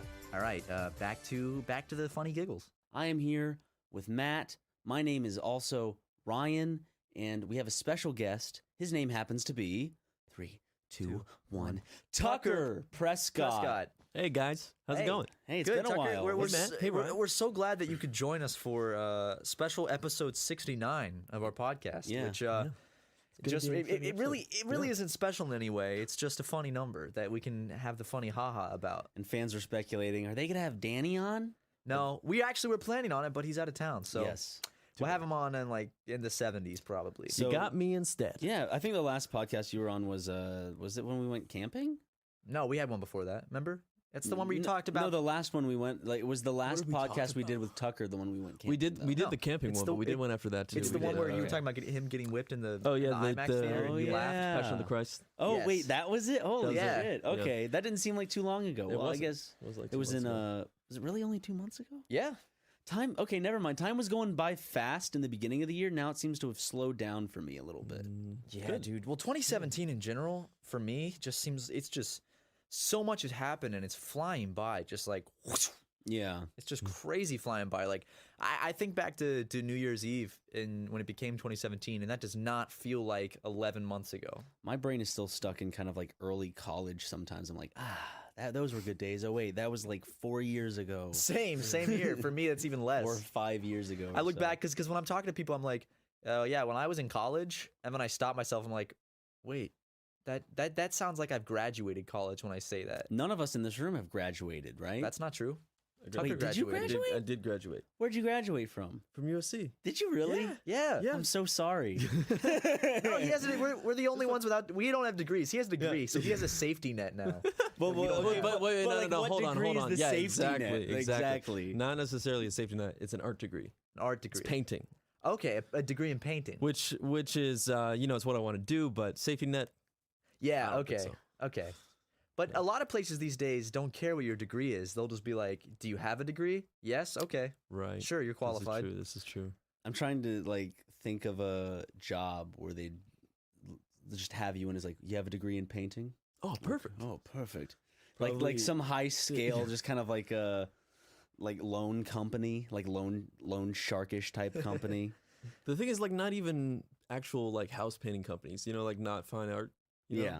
Not even those kinds of companies will want you. Well, like it means nothing. What to about them people because that it's want all you to about- paint like murals and stuff? Yeah, like that could be a thing. But if I think I tell people I'm a painter, and they say, oh, like a house painter, I'm like, no, that wouldn't work at all because like I'm so interested. But you in could paint texture a and stuff. house. It would look awful. How would it look awful? Why would it look awful? Because it would be painter. messy. Because it would be all textured and like goopy and. What are you talking about? And so on. You're a beautiful painter. Yeah. Well, but it's got stuff to it. You know what I mean? It's got dimensions. It's got dimension, right? That's what It's I like got to. character. It's got personality. Yeah, it wouldn't work out. You're for saying the, like you can't paint a house to have character or personality? Maybe it's a new challenge for you. Maybe it's a new it's challenge. minimalist This is a good painting point. on a large canvas that has several different dimensions. Yes, exactly. You know, I just need to sign up and do that. Yeah, painting a house is very like. Now that we're talking about it, I'd like to try that because it's really like your canvas is a building. Have you never painted a house before? I have. You and I have- painted the I don't remember room. doing that. Yes, we painted a whole room. Yeah, Mhm. you guys probably have more experience with painting houses than I do. I painted a house a horrible color. We've talked about that recently on the podcast, actually. Yeah, because you're on the church trip and painted a poor Native American man's home mustard yellow, and the roof was forest green. Oh my god. his youth group picked the colors, and I don't think they even told the guy that they were using those colors? When we were done, it was super awkward. Yeah. Like if I were filming it, it would be perfect. What was our his face? fringe. Can you describe his face when he saw it? You know that face?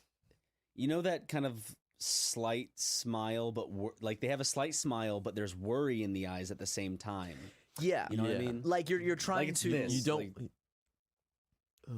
like you're trying to act enthusiastic and happy, but deep down the actual feeling of dread is overpowering that, and you can't help it. I can't invite people to my home because now it looks like a joke. It looks like it's from Pee-wee's Playhouse. You know? Yeah. I went on a mission trip to Ecuador in my, I think, freshman year or junior year of college. Mm-hmm. Oh, really? And one of the things I did was paint a mural at this church. It was like on the side of the church. I was about to ask you if you've ever actually had experience painting Right. murals. Yeah. So what was the so mural? I did this- Did you get to paint it was Jesus? like a painting of the mountains in the area and like this house. It wasn't very good. There was a tree and a house and the kids and so on and so forth. Like the area. Yeah. And so I did that. Then did it okay. It was fine. It wasn't the worst thing in the world. It wasn't the best. But I saw a picture, like, because the youth group went back, Mm-hmm. like 2 years later. I saw a picture of the mural, and the paint they gave me just like slid down. So like it the looks like it's wall. melting. It melted. Oh, really? On the wall. So like it probably Looked like awful. did it look like it rained shortly after you painted? Oh yeah. I mean, and plus, it's Ecuador, right? Does it have your name on it? No. They should have your name on it. That would have been amazing. Somewhere Who out did there. this? It's wonderful. Or when I it can't even becomes read the awful. name. Yeah. But We'll never know. I was gonna ask you. You know how some bakeries won't make gay cakes? They won't make cakes that identify as gay. Yeah. Yeah. They won't make cakes for gay people. Right. Or whatever. They well, not for gay people. They'll make cakes. They just they Won't don't cater want gay the cake to be weddings. gay. And God bless them. Yeah. Right. Do you have a rule like that with painting? Is there something I could think of to where you would not paint because you would it goes against your values? I haven't come across that yet. We got to I test think- them. Yeah. That means we have to be the first ones to push them to not Right. paint something.